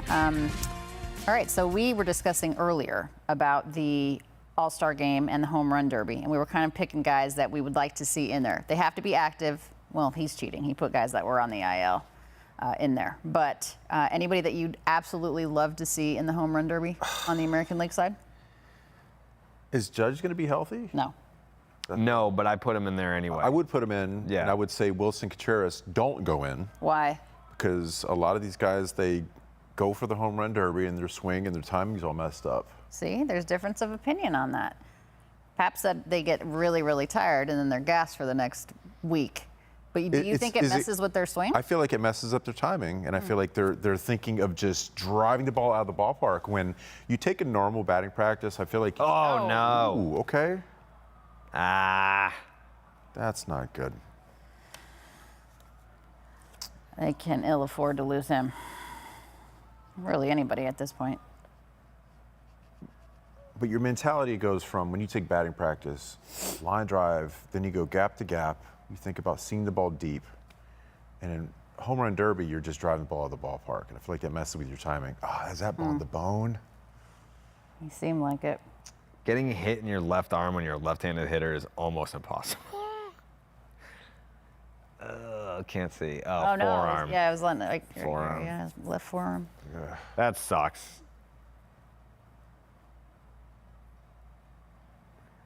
Hopefully, you got enough meat, not too much of the bone. That's his throwing hand too. Mm-hmm. Not a good time. He's good. He's good to go. He'll be all right. He'll be all right. Got him on that forearm.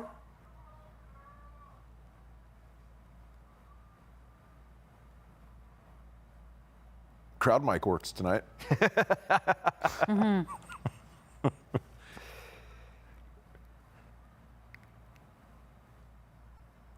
He just rubbed some dirt on it. He's good. Mm-hmm. Yeah. Abreu's got a lot of Trot Nixon in him. He does. He really does. He's the Venezuelan Trot Nixon. Whatever happened to the spray that you could just spray on the guys? Right? It's like cold spray, right? It's like freezes up your elbow. That's right. I forgot about that stuff. It came in a can. It looked like a can of WD-40 with a little straw sticking out the top, and they just spray your forearm. Can we talk about the flopping in soccer? Could you imagine if a soccer player got hit like that? Nope. Oh, they'd be in a helicopter. Yeah. Right now. Medvac to the nearest ER. That guy takes hacks. That's one thing about Wilson. He's ready, pitch number one, to just knock a wall down. Mm-hmm. I think he got Teal on the backswing there. Yeah, he apologized to him. Well, add another day to the suspension. You surprised that's not down yet? I mean, we're going to hear what, tomorrow morning probably? I thought we were going to hear it yesterday. Yeah, I mean, everybody else has kind of already heard, right? All right, we haven't heard about Michaelis, but Eaton and Cavalli have heard. Yeah, I figured it would be like, all right, yeah, the holiday weekend, hear about it on Monday, but it's how does it not take more than a half an hour, 45 minutes to determine a suspension? Yeah, hopefully that's the longer they wait, that's good news, right? I guess. I mean, it's the longer we get to have them in the lineup. It's true. Like, it's definitely not going to be 0 games. No, it'll be 5 games. I think they're going to reduce it. I think, anytime there is an appeal, it usually gets reduced. And then, uh-oh. That could go. Got him. Nope. No. Too much launch angle. Yeah, that had some hang time. And you see Wilson talking to somebody right there, like, all right, who's he talking to? Yeah. Every time. Who's he Get talking the dugout. to? There's always a possibility, huh, of a brouhaha.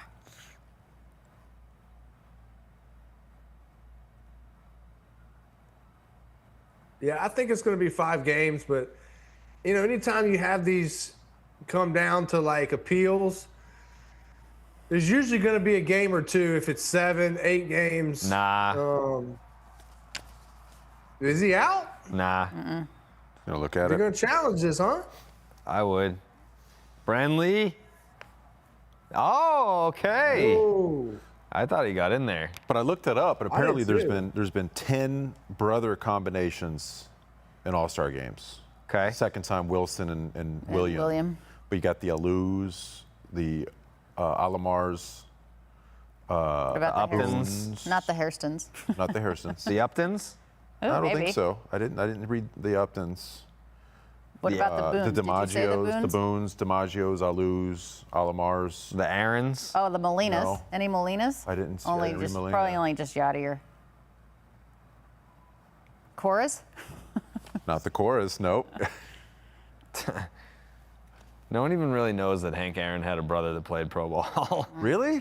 Yeah, like everyone's like, oh, it's like a trick question of who has, everyone knows like the father-son combo, but what's the brother combo that has the most home runs? And it's like, it's 700 and something home runs, and it's Hank has all of them. Yeah. 757. Yeah. Played in the big leagues? Yeah, No kidding. was not good. Or 755, right? Was Hank Aaron? Yeah. Yeah. 755. Griffey had an older brother too, right? That played in the minor leagues for a little bit. But these are all like Cooper Manning. Yeah. Nobody cares. You know what I mean? Yeah. Like if you're not Peyton or Eli, nobody knows about them. Yeah. Like I don't remember Griff I don't. Jr.'s brother's name. I don't remember his first name, unfortunately. Gary. I don't know. Going up country, Gary. I don't know. This guy's got a little Randy Johnson in him, though, right? Mechanics. Let me see. His arm angle's a little bit higher. Doesn't quite extend as much, but tell me what you think. Now that I'm looking for it. I feel like his arm is like tighter to his body, whereas like Randy was out more. Yeah, it's definitely out. The mullet probably helps. Yeah. Yeah, he's a little bit more short arm than Randy. Yeah, and his, I would say his mechanics are smoother, whereas Randy was more violent coming off the mound, like whipping his butt. Third straight fly out Lenny, to center thanks, man. field for Durbin. Thank you, Lenny. Seeing you guys. See you after, Thank you, Lenny. after the game on Nesson. Whatever this means.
All right, guys, we welcome you back kind of at the halfway point here. Bottom of the fifth inning, Red Sox with a 4-0 lead over the White Sox. Peyton Tully back on the hill, of course.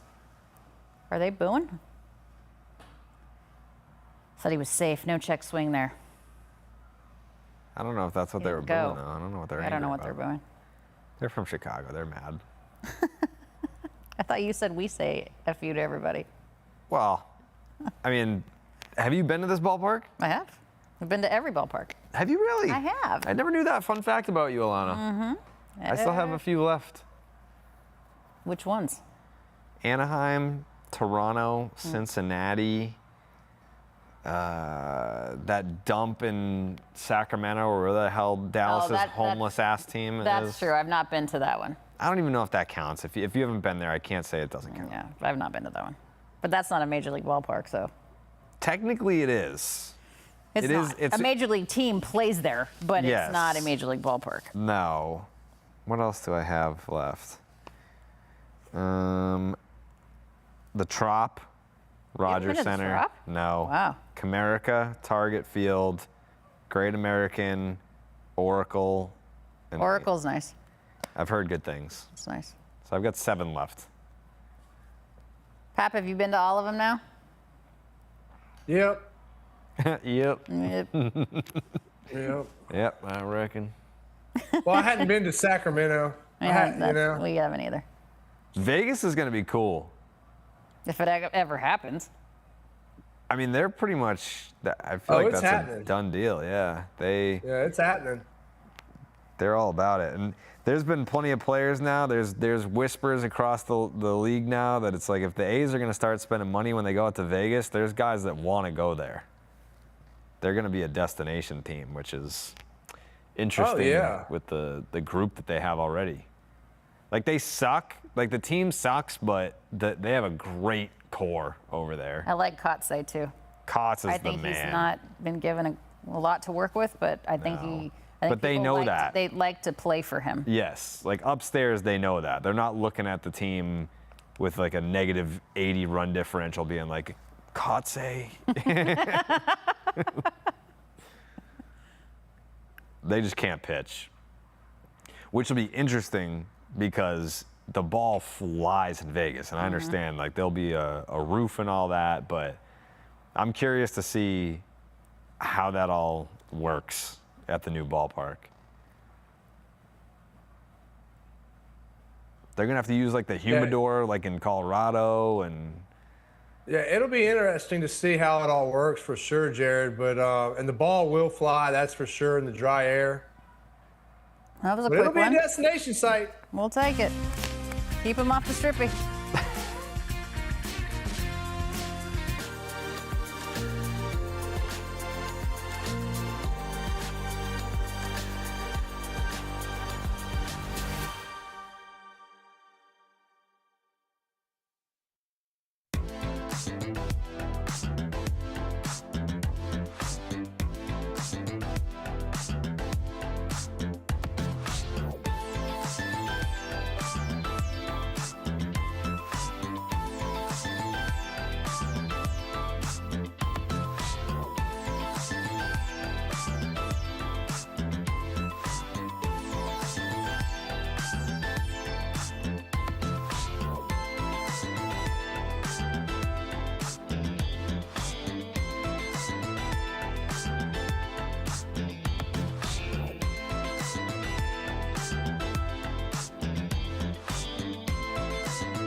Top six, the Sox of the red color, up 4-0 over the Chicago White Sox. There's going to be a pitching change for the White Sox. Sir Anthony Dominguez, former Philly, now in for the Pale Hose. Jaron Duran at the plate for the White Sox. Pap, I don't like to bring up bad stuff, but we're an equal opportunity, unobstructed views show here. So take us back. I was waiting for this to come. Take us back to 2006, I believe. This was the 19-inning game between the Red Sox and the White Sox right before the All-Star break. Jermaine Dye, great player. You can't feel too badly about this one. Teed off on you, my friend, to end it. Yeah. What you don't realize that is it was 0-2, 2 outs in the ninth, and people were literally had their planes and charter flights all lined up, ready to go. Oh, I see. You mean to get to their All-Star break vacation? Mm-hmm. Yeah, and then we ended up playing 16 total innings after that home run I gave up. Oh, my. Yeah, after the home run. Okay, so you gave up okay, I get it, because you were in there. That makes a lot more sense. Okay. Yeah, I was in there in a one-run game. It gave up the tie. It tied. Okay. And literally, I take a plane with all of the White Sox and the Red Sox. We chartered a plane together, all the All-Stars. Okay. And I get on the plane, and it's like, boo! And I'm like, guys, all you can go to hell, And, I mean, literally, guys had, charter flights, Delta flights, United flights, and I specifically remember, it was the 17th or 18th inning of the game, and Alex Cora comes up to me, and there's literally like this plane flying over our field at the time Alex Cora's talking to me about how long this game's going on. And I was like, yeah, there goes your plane right there to Puerto Rico. Oh, man. Public enemy number one in that moment. Oh, man, was I ever. Did anyone leave? Did anyone have to like actually leave during the game if they were taken out of the game, if they already like pitched or something? I don't think you're allowed to. Guys that were taken out of the game left, yeah. They did. Wow. Yeah. They're like trying to get thrown out on purpose. Yeah. Trying to get ejected. Pitch right down the middle. Hit this meatball. But it got to the point where it was like, this is unbelievable. Like, I mean, we played freaking. Reminds me of the 18-inning game in 2018 in the World Series. Yeah, we played 2 games. Ugh, Yeah. goodness. Veritek caught the whole game, Pep. Yeah, he caught the whole game. He's a savage. Man, God bless him. Sicko. Well, I guess he figured he had 4 days off after that, unless he was in the All-Star game. He was, I think, in 06. I think that was like the big storyline. I want to say Veritek made the 06 All-Star team, and it was the first time that he shared a dugout with A-Rod after they got in the fight in 04. Do you remember that, Pat? Was Tech on the All-Star team in 06? Yeah, he was. He was business as usual, though. I mean, you know, nothing. Funny. Like, speaking of 18, Alanna brought up 18. I'm pretty sure when the Red Sox won in 18, didn't Veritek go up on stage and like A-Rod was working for Fox and like he still wouldn't talk to him. Yeah, I don't know about that, but that's on camera. yeah. Tech was an All-Star in 03, 05, and 08, so you're right, Pep. So then 06, it must have been they were teammates. Was A-Rod on the DR or USA for the first WBC? I would think Man, I couldn't tell you. USA. He played for both, Okay.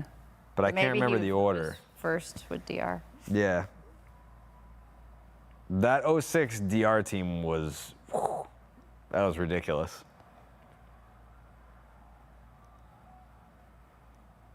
Did you get asked? Probably not, right? Because that was your rookie season. You didn't get asked to do it in 06, the WBC, pal? Yeah, I did. You just didn't want to do it? No, Theo paid me $200,000 not to do it. Really? Yep.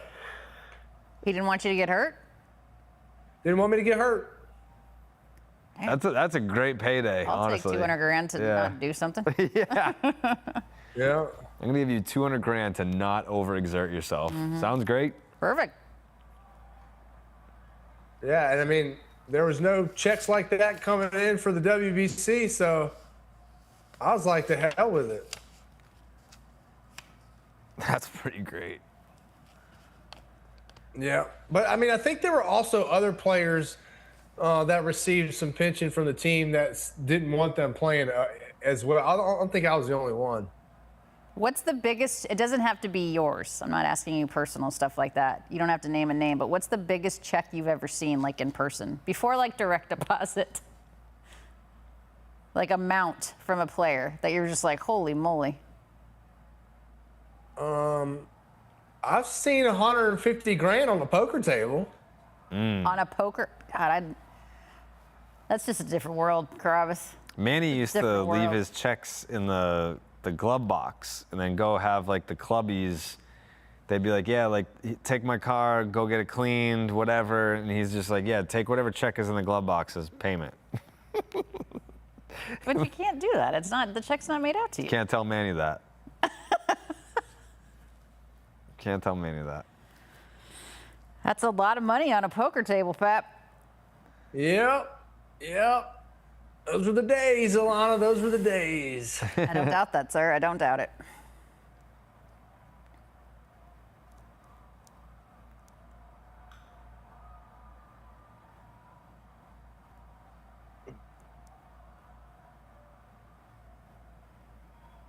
Do you remember the last Unobstructed Views the three of us did together when Pap was here? And I said I was not going to be on the 26th of June because I was going to Hardy. And I told Pap that. And Pap and him grew up in the same town. And he told us a story about him and Hardy going to a water park. So then I go to Hardy. And I text Pap. I'm like, you should be here. And he's like, you're at the concert? I was like, he goes, you should have told me. I would have hooked you up. I did. Yeah, that is true. I can vouch for Alanna in that situation. That's my bad. That's my bad. You should have told me. I'm like, it's on tape. Yeah. Roll that beautiful bean footage. Oh? Good show, though. Your boy from the SIP put on a great show. Yeah, he does. He can put on some theatrics too, man. For sure.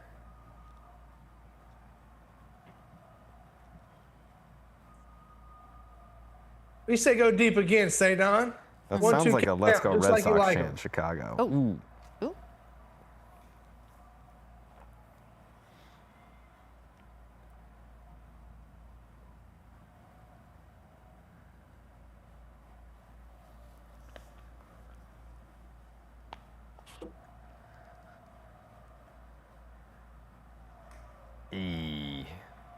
It's all right.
All right, we welcome you back. Time to circle back, if you will, to our bold predictions that we made before the game started. Right now, Pap's the only one that is even in the yellow. And again, that was a gift because he was 2 batters too late, but that's okay. Rafaela with the home run in this game. Wasn't the first one to do it, but he still has the long ball.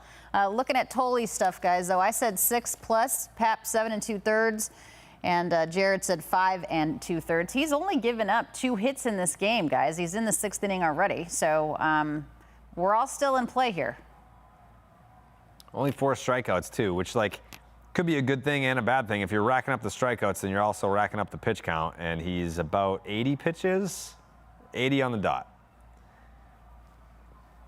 From what you've seen so far, Pap, do you think he goes to the 7 2/3 that you had originally predicted? Yeah, I think he can. But here's the thing is like with these young players now, they're going to start becoming more cautious as the season goes on, especially if they're not going to be in it. They're going to be even more cautious. But yeah, I'd like to see him do it. I'd like to see him go to 100 pitches. You know, I mean, he's the kind of guy that can do it. Yeah. Gets Vargas looking. What about, we don't have a Tolley camera, as we've mentioned. Need it. But we need it because I don't know how many fist pumps he's done. So I don't even know that we can pay that off, guys. Yeah, there's no way to tell. 12. He's at 12 right now. Could be. There haven't really been a massive amount of scoring opportunities for Chicago. So it's not as if he's had like these big outs, these big moments that he's needed that would elicit a fist pump afterward. No, but I do think that we're on fist bump watch after this inning. If he can go 6 shut, I think we might get a little bit of a fist pump coming off the mound.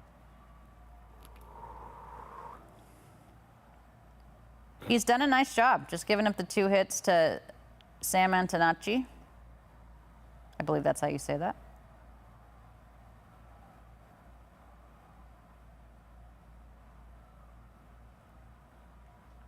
I wish there were a way to listen to his thoughts during the starts. He's just got complete like golden retriever brain at all times. Yeah, he'd be like a good lab. Just happy. At all times. Talking to himself.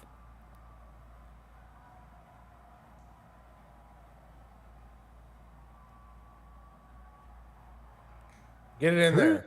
There you go. Oh, he's feeling it. He's feeling it. Now he could punch out the side. 6 shut, striking out the side to finish it. I feel like it's an automatic fist pump. It might be a reserved one, though.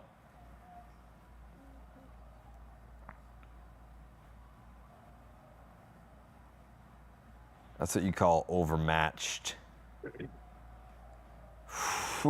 What'd you say? You said 5 2/3, right? I did. So you're there. I'm right here. I said 5+, so I'm You said out. 6+. I said 6+? Oh, I'm Yes. still there. You're still in. Okay. Yeah, and I mean, I think these last 2 innings, I think he's thrown the ball better than he has in the beginning. That's what I was just about to say. He looks sharper.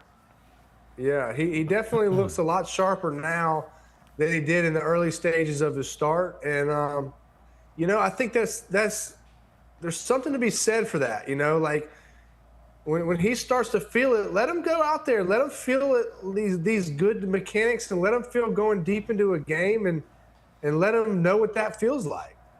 Ooh, he humped up for it. 98 on the 4-seam, about to throw his 90th pitch of the outing. He's feeling himself.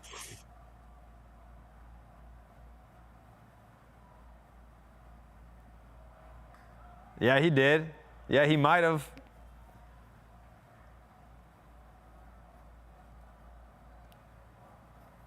I think he throws very well with Connor Wong. I think Connor Wong is his guy. Okay.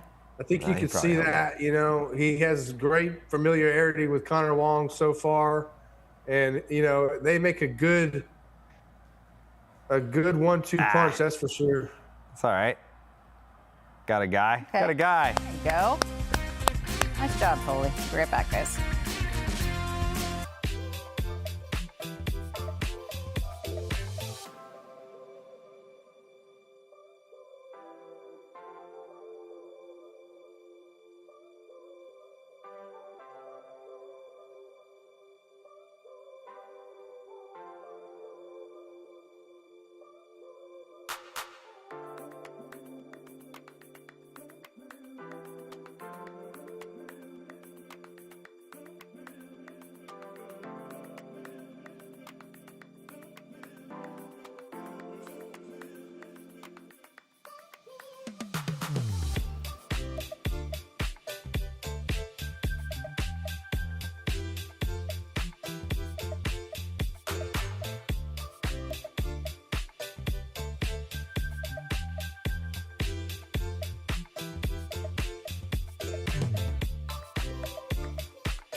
We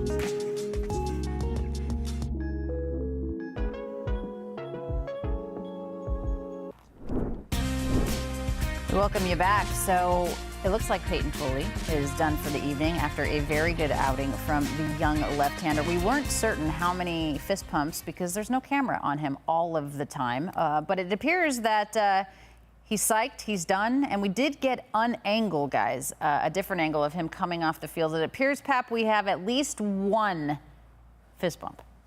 At least one. Thinking about it. Well, there you go. Yeah, see, like that to me, like I did 1.5. That feels like the half. Where's the one, though? We didn't get the one. Yeah.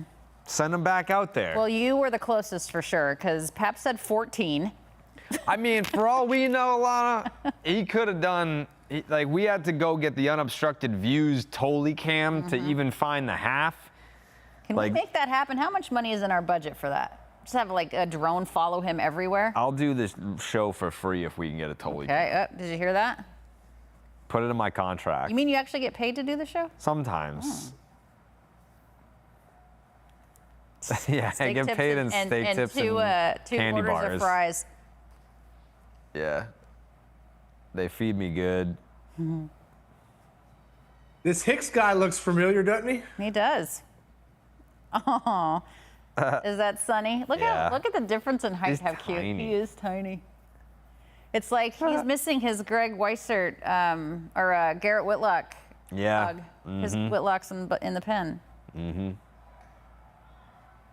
I want to hug Peyton Tolley. I'm sure you can. That can be arranged. I bet you he would hug me. I'm sure he would. I think he would.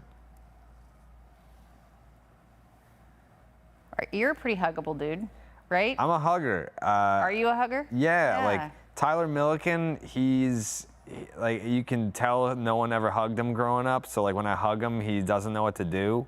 But He's like, what do I do with my arms? Yeah, he'll like pat your back and like he doesn't know what's going on with a hug. But I'm trying to teach him. I'm trying to teach him affection. That's nice. Yeah. How's he doing? Awful. Yeah, he threw out his back like trying to plug something in. We love you, T. Yeah, We love you, T. Sorry. Yeah, it's bad. Oh man. It's real bad. That's old man stuff right there. And he's young. He's getting old. Oh, He's getting old. He's one of those people that thinks like when you turn 30, it's like when you turn 65. I mean, it's all a mindset, right? I had a Twitter troll last night be like, yeah, Jared's in his like 30 whatever. He definitely dyes his hair. I don't dye my hair. You think I dye my hair? I don't dye my hair. No, because I can see gray on the side. Yeah. And in the beard a little bit. Yeah, I want to be salt and Do you want to be authentic? Like, yeah, that's right. Pap doesn't dye his hair. No. No. I'll just straight buzz my hair before I dye it. Man, that's Lenny did that. Lenny had his hair buzzed. He was down to like a, what do you call it, a 3-guard? And he kept like shaving his head and it grew back like, he's like Chia Pet. Like it grew back like that. It looks fantastic. He looks like a game show host. He does. Like he's got that look, doesn't he? He's got Wheel of Fortune hair. It's crazy. I would crush that show, by the way. Wheel of Fortune? Absolutely. Jeopardy? Not at all. I was going to say, if you could be on any game show, I know which game show you wouldn't choose, Pat. I feel like you wouldn't ever want to be on, what was it? You are the weakest link. The weakest link. Yeah. Goodbye. You are the weakest link. Goodbye. I think I would suck at being on any game show. It's a little nerve-wracking, dude, honestly. Yeah. I mean, how many challenges have we had that have freaking been overturned in this game? A lot. I think we got 6 of them so far. Home plate umpire is whom? It doesn't list it on the Charlie Ramos, Chris Guccione. It's not him. David Rackley, Nestor. So Charlie Ramos. Charlie is behind Ramos. The plate, guys. Yeah. Charlie, yeah. Chuck. Ooh. You know Hicks is like, he's amped up to show the Red Sox that they made a mistake. They didn't. They absolutely didn't, but that's what he would like to prove in this one outing. So Winkus He's Link. throwing 101 right now. What show would you want to be on, Jared? Legends of the Hidden Temple. What? You don't know what Legends of the Hidden Temple is? Oh, man. That's crazy, Alanna Rizzo. That's a game show? I guess. What? I don't know what that is. It was a Is Nickelodeon that like a show. Dungeons and Dragons BS? No, it was a Nickelodeon show when we were kids. Well, we were not kids at the same time. Yeah. Oh, my. You can't do that against Hicks. That's what I'm saying.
The Red Sox will head to their pen as Danny Colon comes into the game, left-hander for the Sox. Another left-hander, Peyton Tully. Great job tonight, guys. Pat, break it down. They come back. Obviously, you can see the K pack here, what he did. Didn't have a ton of Ks, but was very effective. Super effective, man. Like you see right here, went after him with his four-seam fastball. He was able to go up and down. I don't think he went in and out as much as we wanted to see with his four-seam, but was able to change eye levels going up and down. And, man, his curveball, like I said, he threw his curveball more today. Threw it in the dirt, got some swings on the curveball in the dirt. So, I mean, and he got stronger as the game went on, which was great to see. You know, young guys usually starting to fizzle out by now, but him getting stronger as the game went on, positive sign from him. And, Jared, he said in the pregame sound that he just wanted to get back to what made him good. Not really overthinking, just kind of hitting the spots, but not over-analyzing things. It seemed like he did that, and he got better, as Pat mentioned, with that as the game went on. Yeah, and it was super encouraging. He didn't give up a homer. Like, that was one of those things, like him early, even like Sonny Gray, who should also be an all-star, it would be like, you know, even in the outings where they go 6 and punch out 7, they're good for like one homer a start. And he did not allow that to happen in this outing. So it's kind of what I thought. I mean, I said 5 2/3, and I didn't think the strikeout total was going to be super high, and he was pretty efficient throughout this one. And we pointed it out in that final inning of work where that was arguably the best he's looked all night was in his final inning. See, this type of stuff drives me nuts. You come out of the bullpen after a great outing from your starting pitcher, and you give up a leadoff walk. Hate it. Drives me crazy. Yeah, it gives you more reason to think that why I shouldn't have left him in at 90 pitches, you know?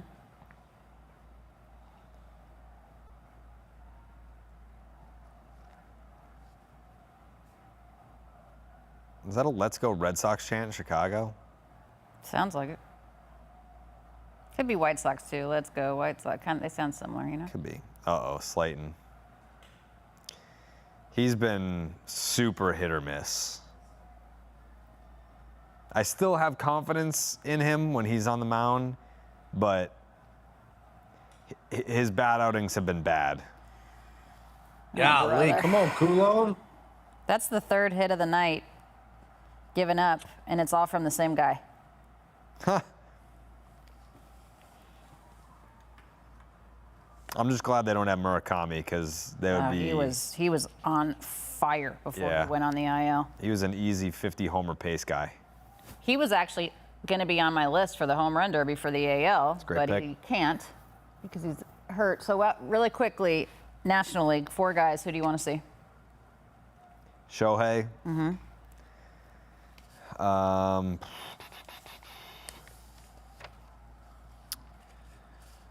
Who else in the National League would? I mean, Schwarber, Harper, just because it's in Philly. Matt Olson.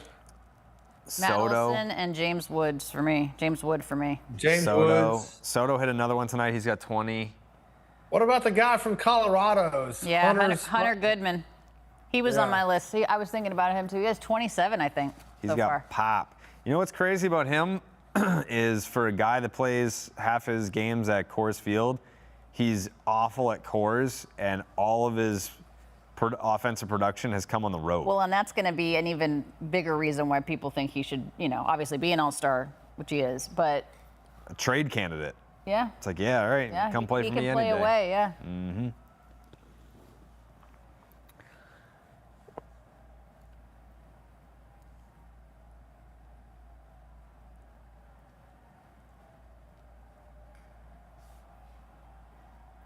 Oh, gosh. Oh, my God. You got to get there.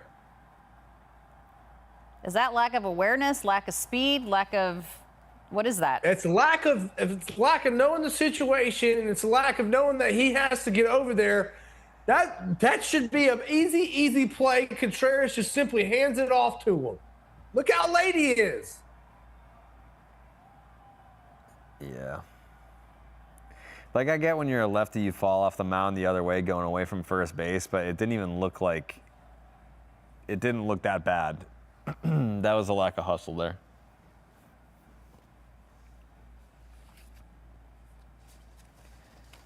This would be. Could you imagine? No. Would you just walk out?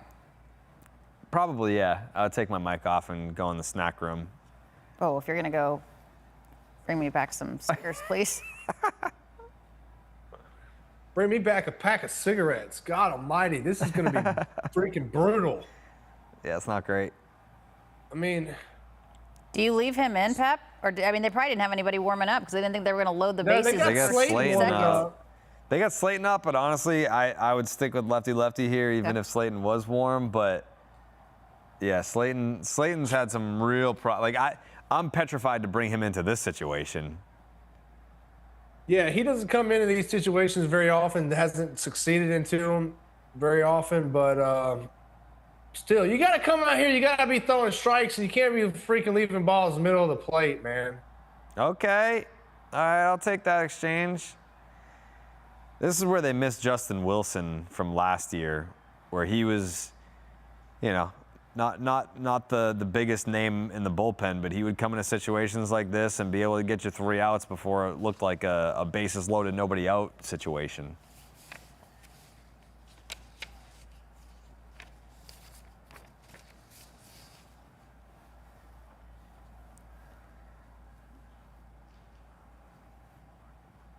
All right, guys, we're going to have another. Thanks for coming out, Danny. Yeah. Another pitching change. Slayton comes in. Whoa.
Justin Slayton coming in out of the Red Sox bullpen. You can see it here. He's had 4 earned runs in the last 5 appearances. And this is a guy that's been struggling a little bit as of late. Pap? Yeah, I've been struggling as of late. Been struggling with guys in scoring position as well. But, as a bullpen guy, you get opportunities more often than you do as a starter. So hopefully he can use this opportunity to show the team and show the coaching staff that, hey, you can put me in these types of situations and I can get out of them. Will Venable, the Sox young manager. I love him. Yeah, he's a good dude. Really good. Hey.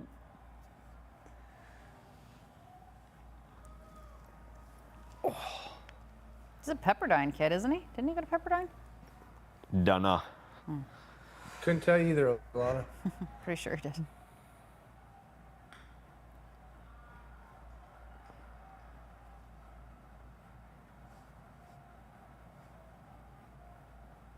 This would be a nice little pick-me-up outing for Slayton if he could get out of this. No damage done. Mm-hmm.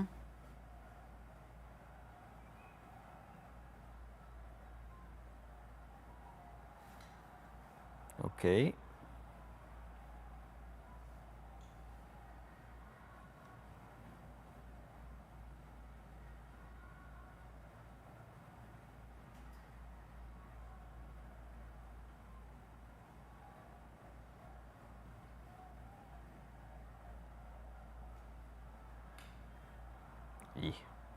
I like my relievers to be a little unhinged, talking to themselves out there.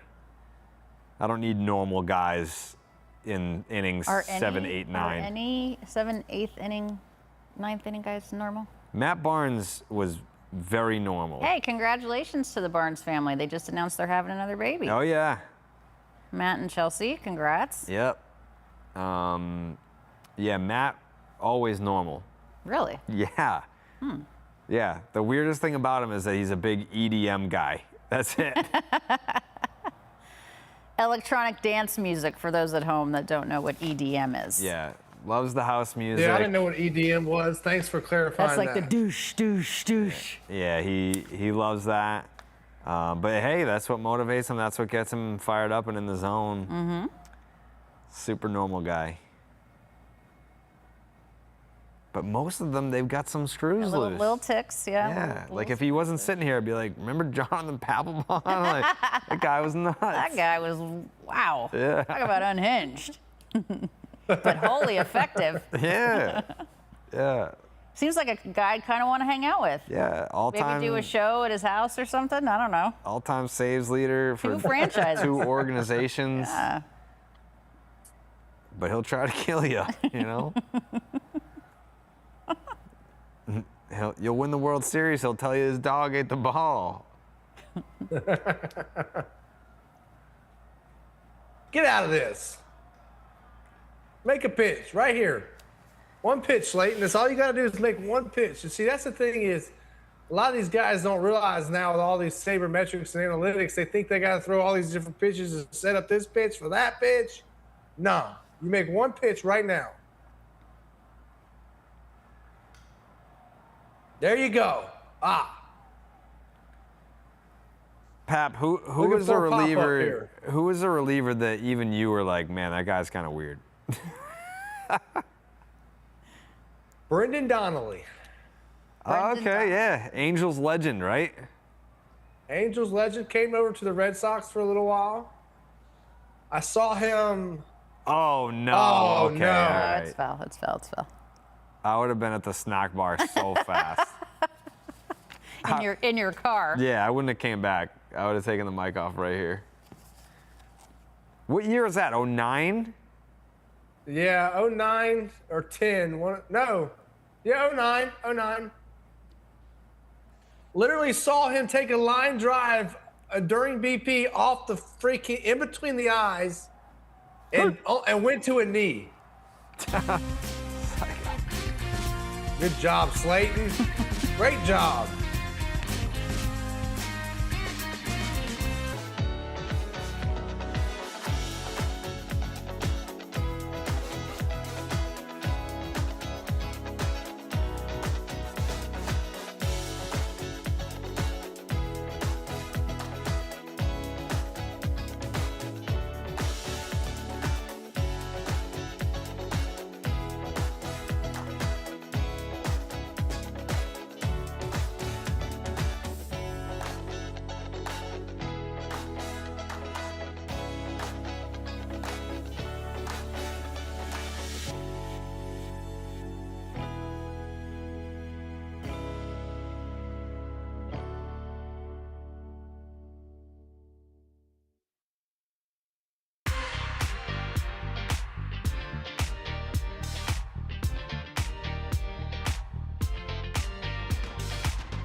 We're back on Unobstructed Views, presented by Blue Moon. Alanna, Rizzo, Jonathan Papelbon, Jared Carrabis with you. The Sox with a 4-1 lead as we make our way to the bottom of the 7th inning. Okay, it's basically midseason. It's past the 81-game mark for most clubs, obviously, but it is the midway point if you're looking at it as the All-Star game being the break. So let's do a couple of awards, if you will, and talking about American League Cy Young right now.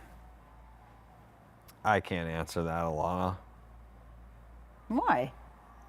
Because it's my arch nemesis who I'm swimming in his head, by the way. I don't know if you saw this. Cam Schlittler? Yeah, like he had one bad outing. He had one bad outing, and I said that he was regressing. And then last night he dominated, and his quote to the media was like, and some people out there have said I've regressed. It's like, just say, Jared, you're talking about me. Just say that. But it was, I mean, if you get upset about a tongue-in-cheek comment, I don't know. I don't know about his. I mean, would you want him to say that? Would you want him to call you out? Sure, yeah, that'd be great. But I mean, he basically did without even having to say it. No one else. He's the very clear front runner for the American League Cy Young Award. No one on planet Earth was saying he was regressing because he just the best pitcher in the American League. So why is Jared Carrabis living in Cam Schlittler's head? Because he lives in my town, and I think that he has to understand that. He's a Yankee who, in his mind, he wants to be loved by Boston for some reason, but he isn't, so he's rejecting Boston. It's an odd dynamic, Alanna. It's very strange. Like, there should be a psychological study done about, like, Cam Schlittler and his behavior. Well, maybe they'll do that in the offseason after he wins the Cy Young. What about you? So Pap, you think Schlittler as well. Okay, what about National League? This is harder because the National League is tougher than the American League this season. Yeah. Who do you suppose would be the National League Cy Young Award winner at this point, halfway through? Yeah, there's been a few candidates. I think I would probably have to lean Jacob Mizorowski right now. I know Christopher Sanchez absolutely deserves it. I think he just gave up 9 runs the other day. I mean, man, but he was on such a tear for so long. He made up for the whole month that he gave up 0 runs. But yeah, just the strikeout numbers, the dominance factor. If I had a vote, it would be going Didn't the man throw a pitch of like 104.5 this year, Miz did, in a complete game or something crazy? Or maybe they were 2 separate games, but it was higher than that. I want to say it was like 0.1 away from tying Aroldis Chapman for the fastest fastball ever recorded. Oh my gosh, that's insane. All right, what about National League MVP? Ooh, did you hear that thunder? It's still raining outside. That's thunder? Yeah. Thunder! 105.5, by the way, was Mizorowski's fastest in terms of velo. National League MVP. I mean, until he retires, I feel like it's just gonna be Shohei.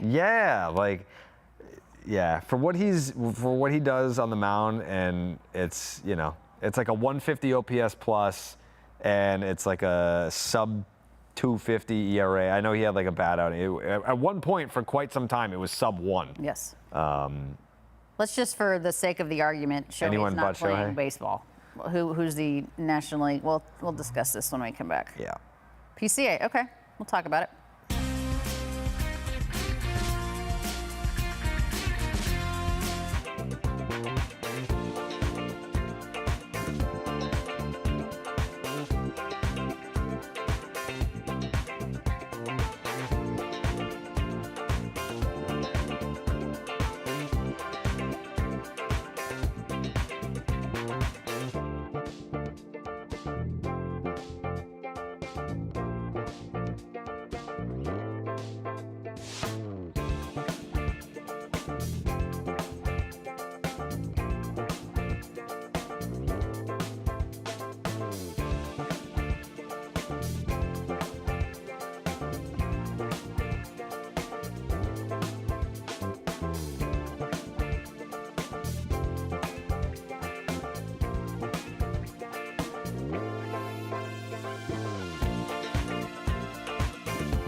We welcome you back. Let's tie a bow on the conversation for National League MVP. You say PCA, Pap. Why is that?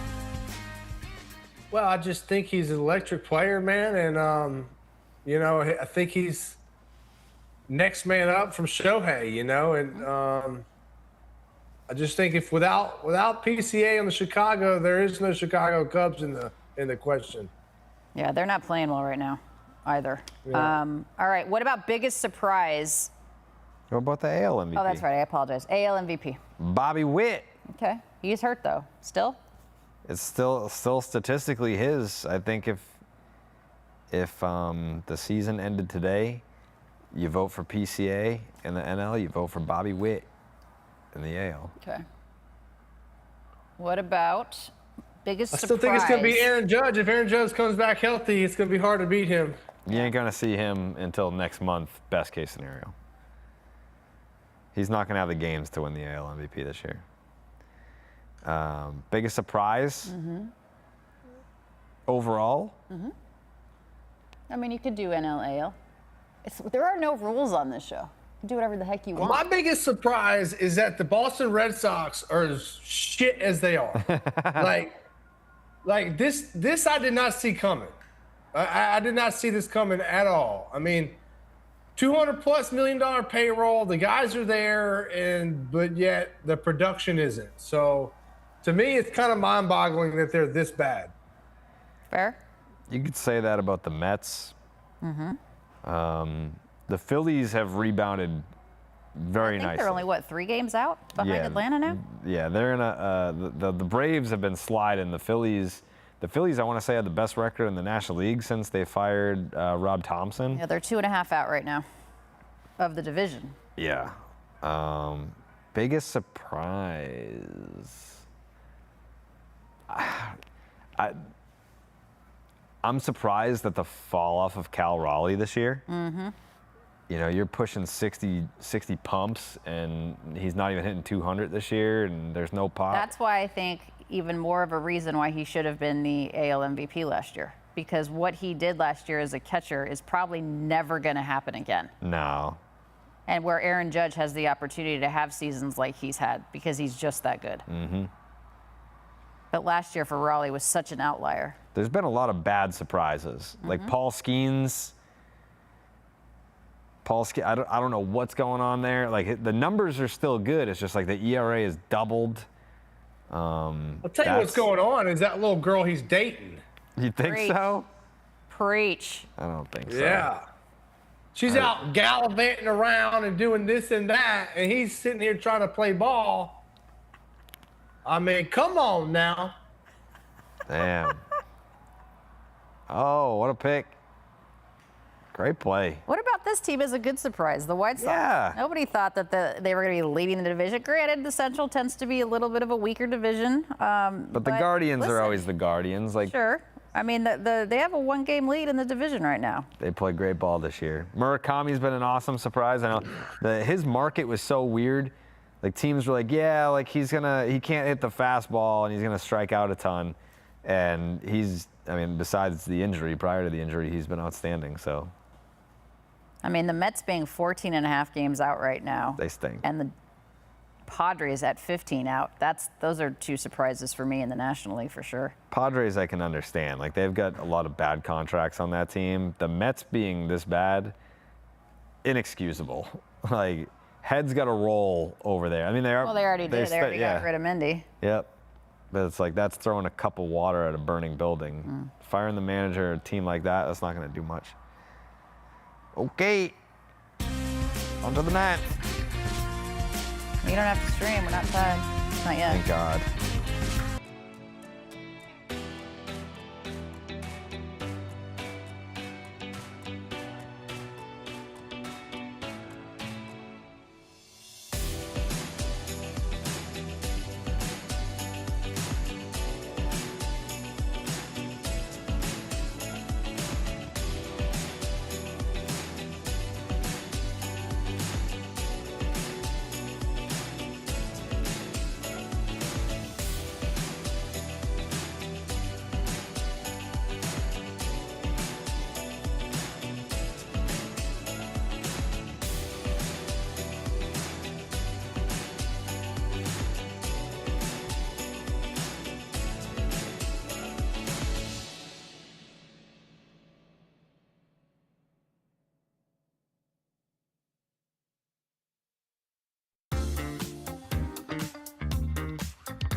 All right, we're in the 8th. Alanna, Rizzo, Jonathan Papelbon, Jared Carrabis. Or in the 9th. We're finally in the 9th? We're in the 9th. This has been the longest game in the history of games. If the Red Sox win this game, it'll be the second time this year that they've won at least 4 straight games. Hey. And that was just happened at Fenway. When they swept the Yankees, that was the first time they had won more than 3 straight all year. And now they have a chance to do it again. That was a good homestand. 5-2 on the homestand. It would have been better to take one more from the Nationals, but I'll take a 4-game sweep, no less, of the New York Yankees. All right, Pap, you're the only one that did anything right. Yeah, it's been one of those kind of nights, huh, Alanna? That's okay. I'll take a Red Sox win over any of us being correct. Yeah, I'm a little iffy about Chappie coming in here again. I feel like there was a stretch there where they maybe used him 3 times in an entire month, but I feel like they've been using him quite a bit recently. The hamstring as well. That series in Yankee Stadium when he came in to close that out, it was very clear that he was injured. I have to think that he's pitching through an injury because he really wants to help this Red Sox organization. I feel like if he any place, if he was, let's put it this way, if he was still at the Yankees, he would have been like, yeah, the hammy's barking, put me on the aisle. Well, we knew that they had a rough parting. Does he sure pitch did. in the All-Star game? No. No, I don't think so either. He goes, but he doesn't pitch. Yeah. Yep. So John Schneider will be made aware of that. I would hope so. Yeah, he could use the rest. The Undertaker.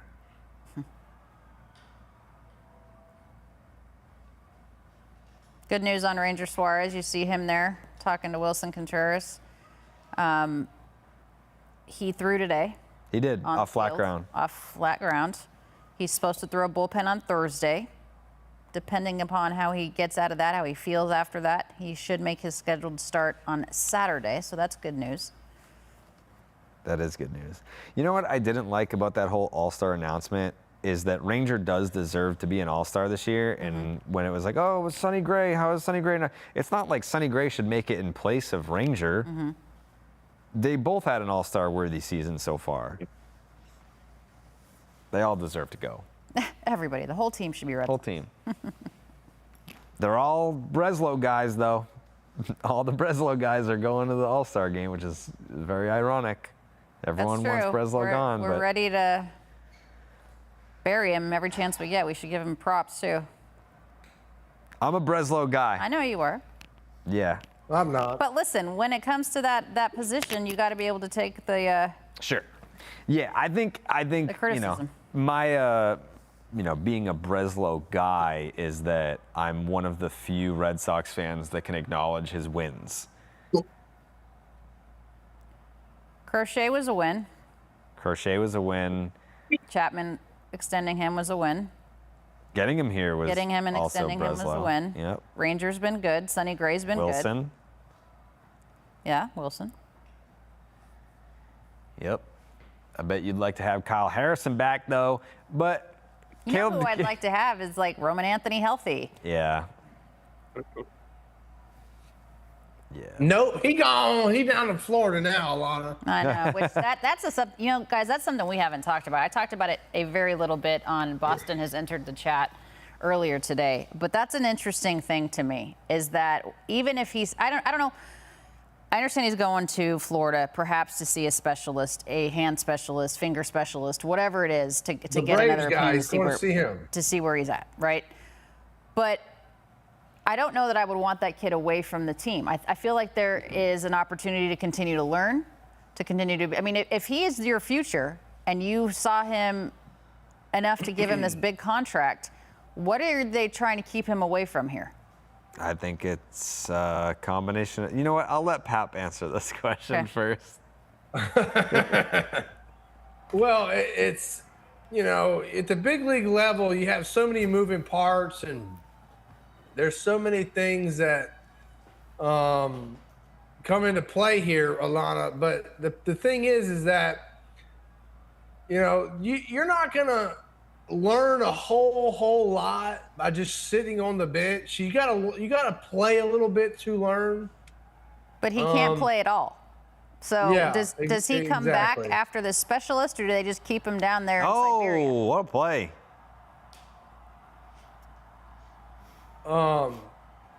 No, I don't know that question. I don't know what Breslow's going to do.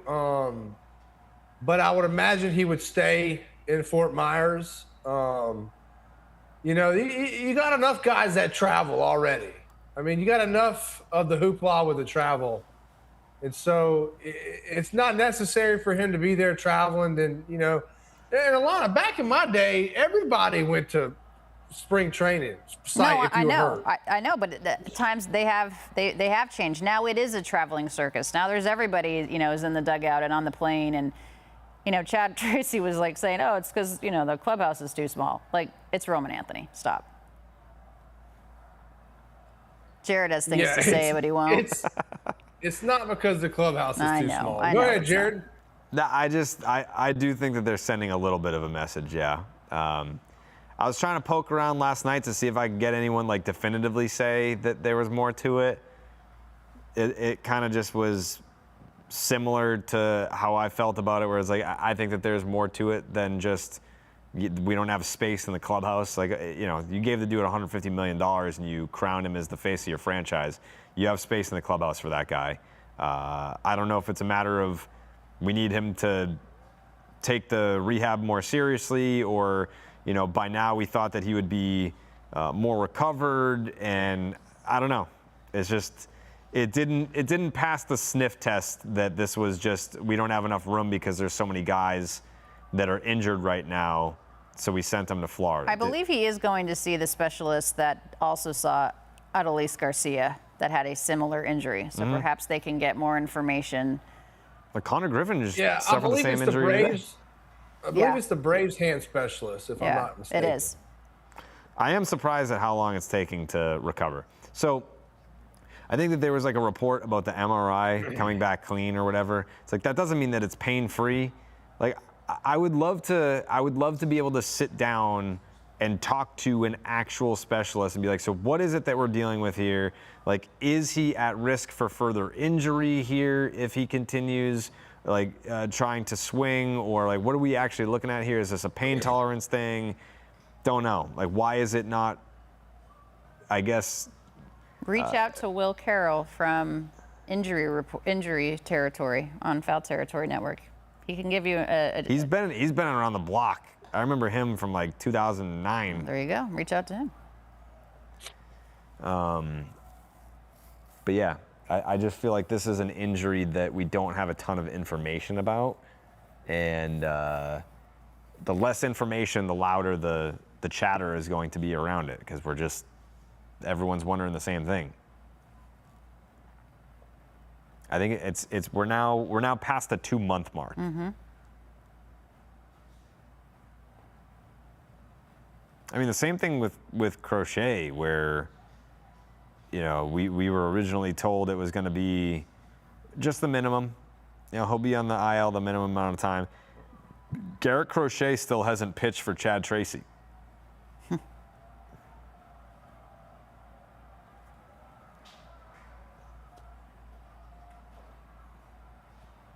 Yeah, before you know it, it'll be a month and a half, 2 months for him too. He's been out longer than Roman. Yeah. Yeah, it's already been 2 How months long's for it him, been? right? 2 months? 2.5 months? Yeah, probably like closer to 2.5 months, yeah.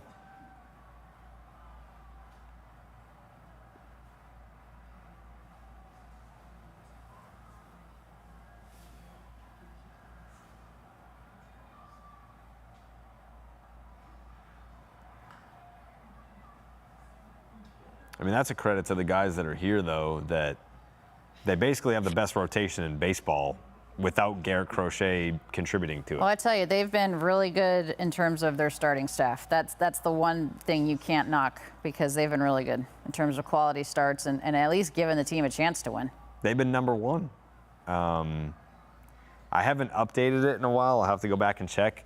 But it was like a week ago maybe that like the Brewers had the best rotation in baseball. They had like a 3.16 ERA.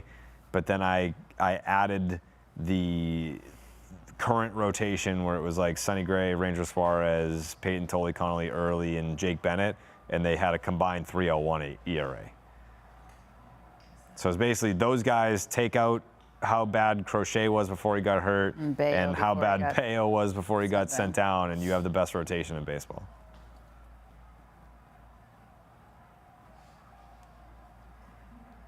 Bayo, how's he doing in AAA? Fine. Average. Yeah, there's been no blow-up starts, but it's not been like, man, this guy's knocking on the door to come back up here. It's just like, he kind of fits in down there. Do you think he's found the love of the game again? According to him, he never lost it.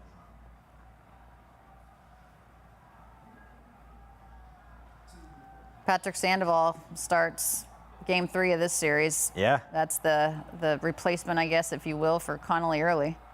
Hasn't pitched in a big league game in 2 years. They called it foul ball. What are we doing? What's going No, on he here? called it foul. Then he called it foul. Then was like, "Oh no, fair, fair, fair." Watch this. What the hell just happened? He called it foul. I didn't see him call it fair after he called it foul. Yeah, he started calling it fair after he called it foul. Can you do that? I didn't know you could do that.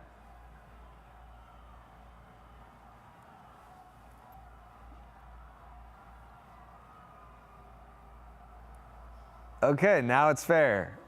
That's weird. I've never seen that before.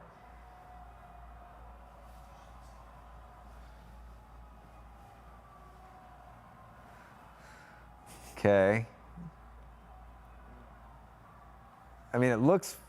Did that not look foul? Did it go over the bag fair? Oh, Foul, yeah, fair. Yeah, you can't do that. Vargas is like, what?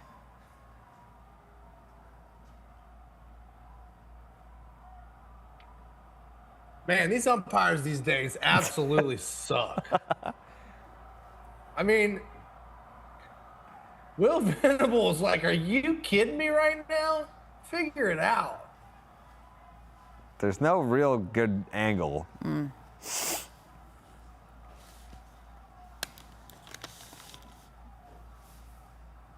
Tough night for this umpiring crew, huh? All the ball strike overturns and, I'll take it. well, no doubt.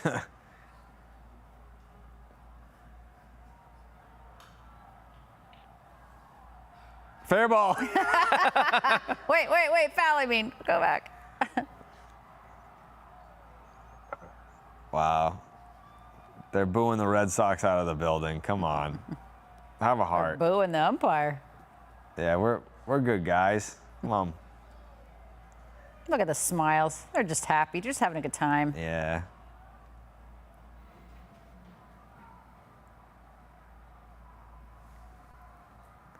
Shohei just reached 300 home runs in the Already. fifth fewest games in MLB My history. gosh.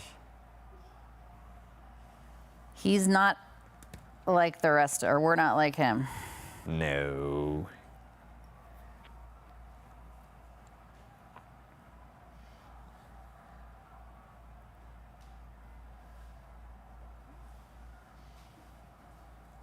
Chappie's going to get a day's rest now.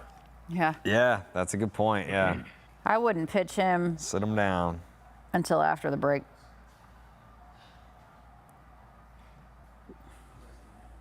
Let him rest until after that.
Welcome back, guys, to Unobstructed Views. Bottom of the 9th inning.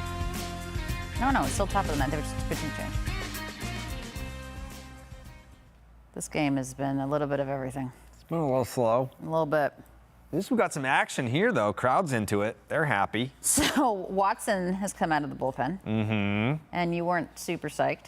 No, never usually am, but in this case, it's 7-1 Sox. Usually, I mean, the Red Sox have been so bad this year, and it's been nice to see them go on a run recently. But the first couple months of the season, when Watson would come in, it's like, oh, the game's over in favor of the other team. So I'm fine with him coming in. Yeah. Okay.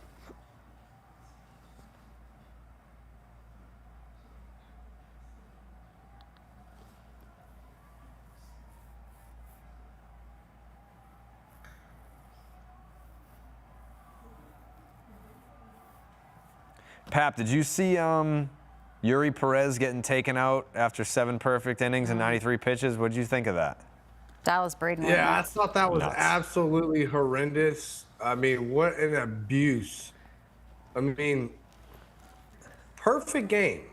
Perfect game. If I'm him, I'm running back out on the field saying, you got to come drag me off that pitcher's mound to get me out of the game. Like, that was a travesty not only for the Marlins, but for Major League Baseball as well.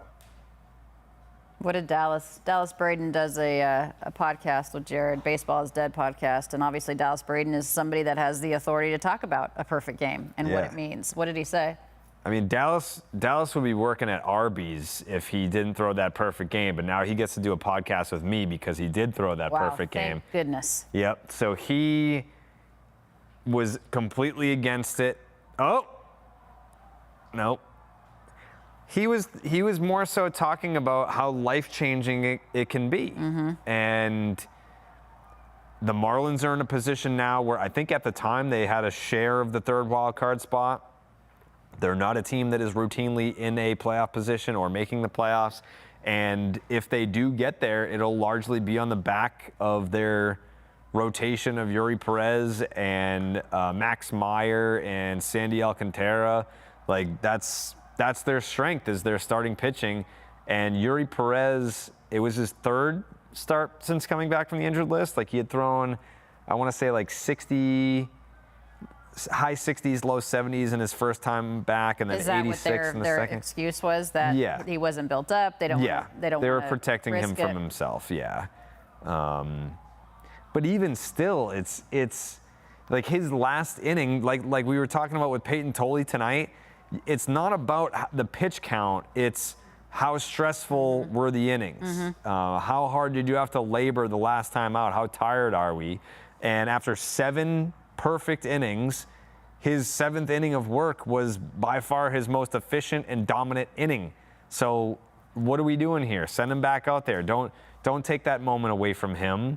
But then the other side of the argument now is, like, so many of these big league teams, it's it's not your catcher that's calling the balls and strikes. It's not the pitcher that's out there thinking, like, all right, we're going. It's a spreadsheet. Yeah, like, it's literally an algorithm that's telling you what pitches should be thrown to which batters and which counts. And so, yeah, it's like, yeah, I got a perfect game, but it's really the computer that has a perfect game going. How about Jarren Duran, huh? Let's get him hot. He needs to get hot. Had that 2-run homer, yesterday, 2 days ago? Yeah, the game-tying 2-run homer earlier. He needs what day to get is hot, today? man. Today's Tuesday? Today's Tuesday. Sunday, he had it. All day Friday, I thought it was Saturday. I feel like a big part of the Red Sox success is going to boil down to Jarren Duran, man. Yeah, if he's still here. I mean, he's been in the trade conversation for 4 years. Forever. The Padres still love him.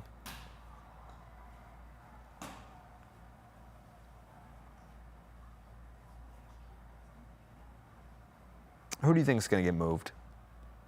I don't think anybody. Anybody?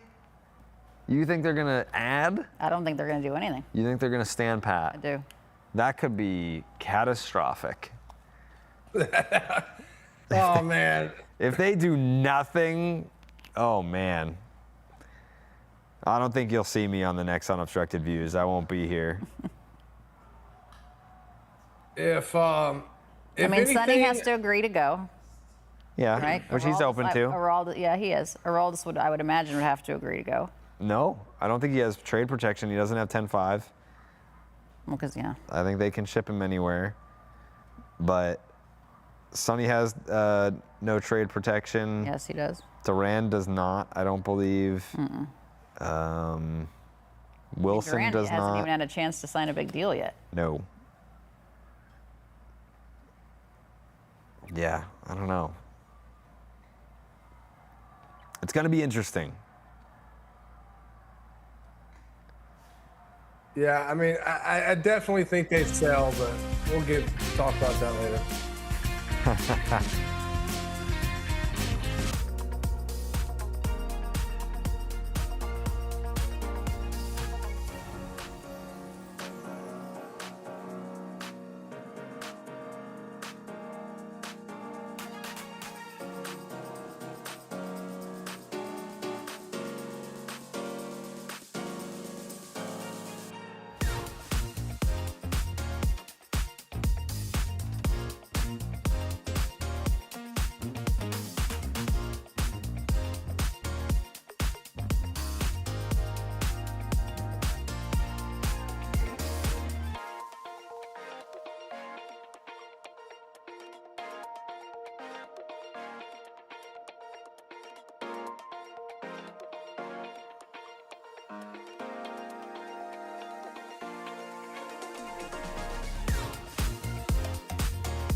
This is it for Chicago. Wow. The battle for the Sox is on. Battle It's for the heating up. Sox, I tell you what. Ryan Watson out of the bullpen as the door continues to swing open. 8-1. Yeah, I don't know how this kid is still pitching in the big leagues either, but he's here. He's getting some mop-up duty. Probably went to those one of those no-name schools like Suffolk. Adam, I don't think Adam can hear you, but that's pretty funny. So Adam Pellerin and Lenny DiNardo have come into our studio, for those of you watching us, and Jared Carrabis was just talking to AP about being a Division I catcher at Suffolk, and then Pap just threw Suffolk right under the bus. Yeah, that's crazy. So now you're all caught up. It's a great school, Pap. Yeah. Yeah. Great school for home economics. Wow. Shots fired. Great school for home economics, he said, AP. Hey, watch you, Pat. What we got going on here with Looks like a pitch comm I was situation. going to say, it looks like an equipment malfunction.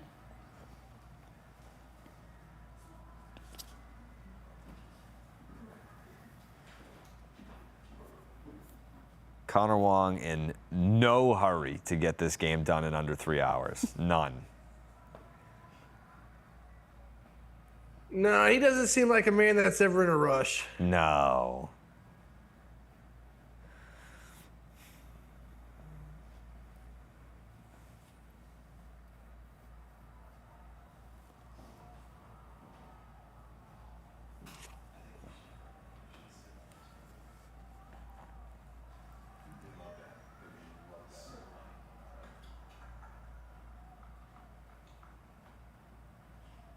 After tonight's game, there's 5 games left before the break. What's their record going to be going into the All-Star break?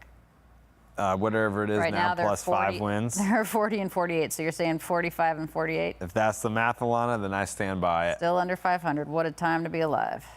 Yeah, but like, there's a decent chance that that third wild card spot is a losing record. Oh, for sure. This the American League is so bad, it could sucks. very well be a losing record that gets in. Yeah, it's Are a there joke. still only 4 American League teams that have a record above 500? I thought you were going to say a positive run differential. Oh, It's that's a whole other thing, too. yeah. I mean, the Red Sox, I think, are 5th in the league in run differential.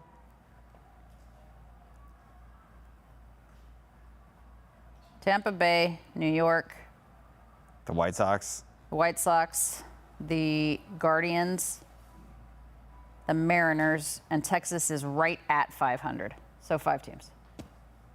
Are you counting the Rangers? Yeah. No, you can't count I mean, them. 4 teams. Yeah, 4 teams. Yeah. The Rangers are at 500. yeah. And I don't believe in the Rangers. Okay. Gotta catch that. Hey-oh. Duran's hair looks great when he's running. That thing's got some serious big league fluff to it. It's got some big league bounce. Baseball Savant has that at 98th percentile bounce. It's very red. Who has better show lettuce? Dustin May, Jaron Duran, Marcelo Meyer, Dansby Swanson is the correct answer. Yeah, I was hoping you would say him. Yeah, that's the correct answer. Yeah, best big league moss goes to Dansby. Roman Anthony has some good hair. Doesn't really come out of the helmet much, but You know who? decent hair. You know who has sneaky underrated the big league flip? Shane Bieber. Shane Bieber's got great big league I feel moss. like I never see him pitch anymore. He had a rough outing over the weekend. It's all right. They played Seattle, didn't go well, but still love him. Biebs. Yeah, we Call love him the Biebs. Biebs, yeah. All right, get back to throwing strikes, Watson. Let's go.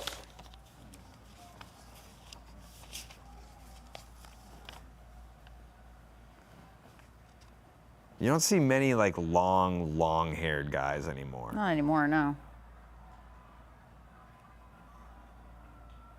Except the former ball boy for the Yankees. Remember him? Or the Mariners, and then he went, whatever that they told him he had to cut his hair. Oh yeah, that annoyed me a lot. But then they changed the policy. Do you remember when they traded for Darnell McDonald and they made him cut his dreads and then released him like the Yeah. next day? Yeah, I would have sued them. yeah. That's pretty effed up. What a terrible franchise to do that to a great man. To agree. 2010 Boston Red Sox, Darnell McDonald, legend. Get that ticket That's it. punched, baby. One more. He just stood there for a while, like, yeah, okay. Yeah, sounds good. Yeah, I'm just gonna stand here and Let's Take check that my- out. take my strikeout.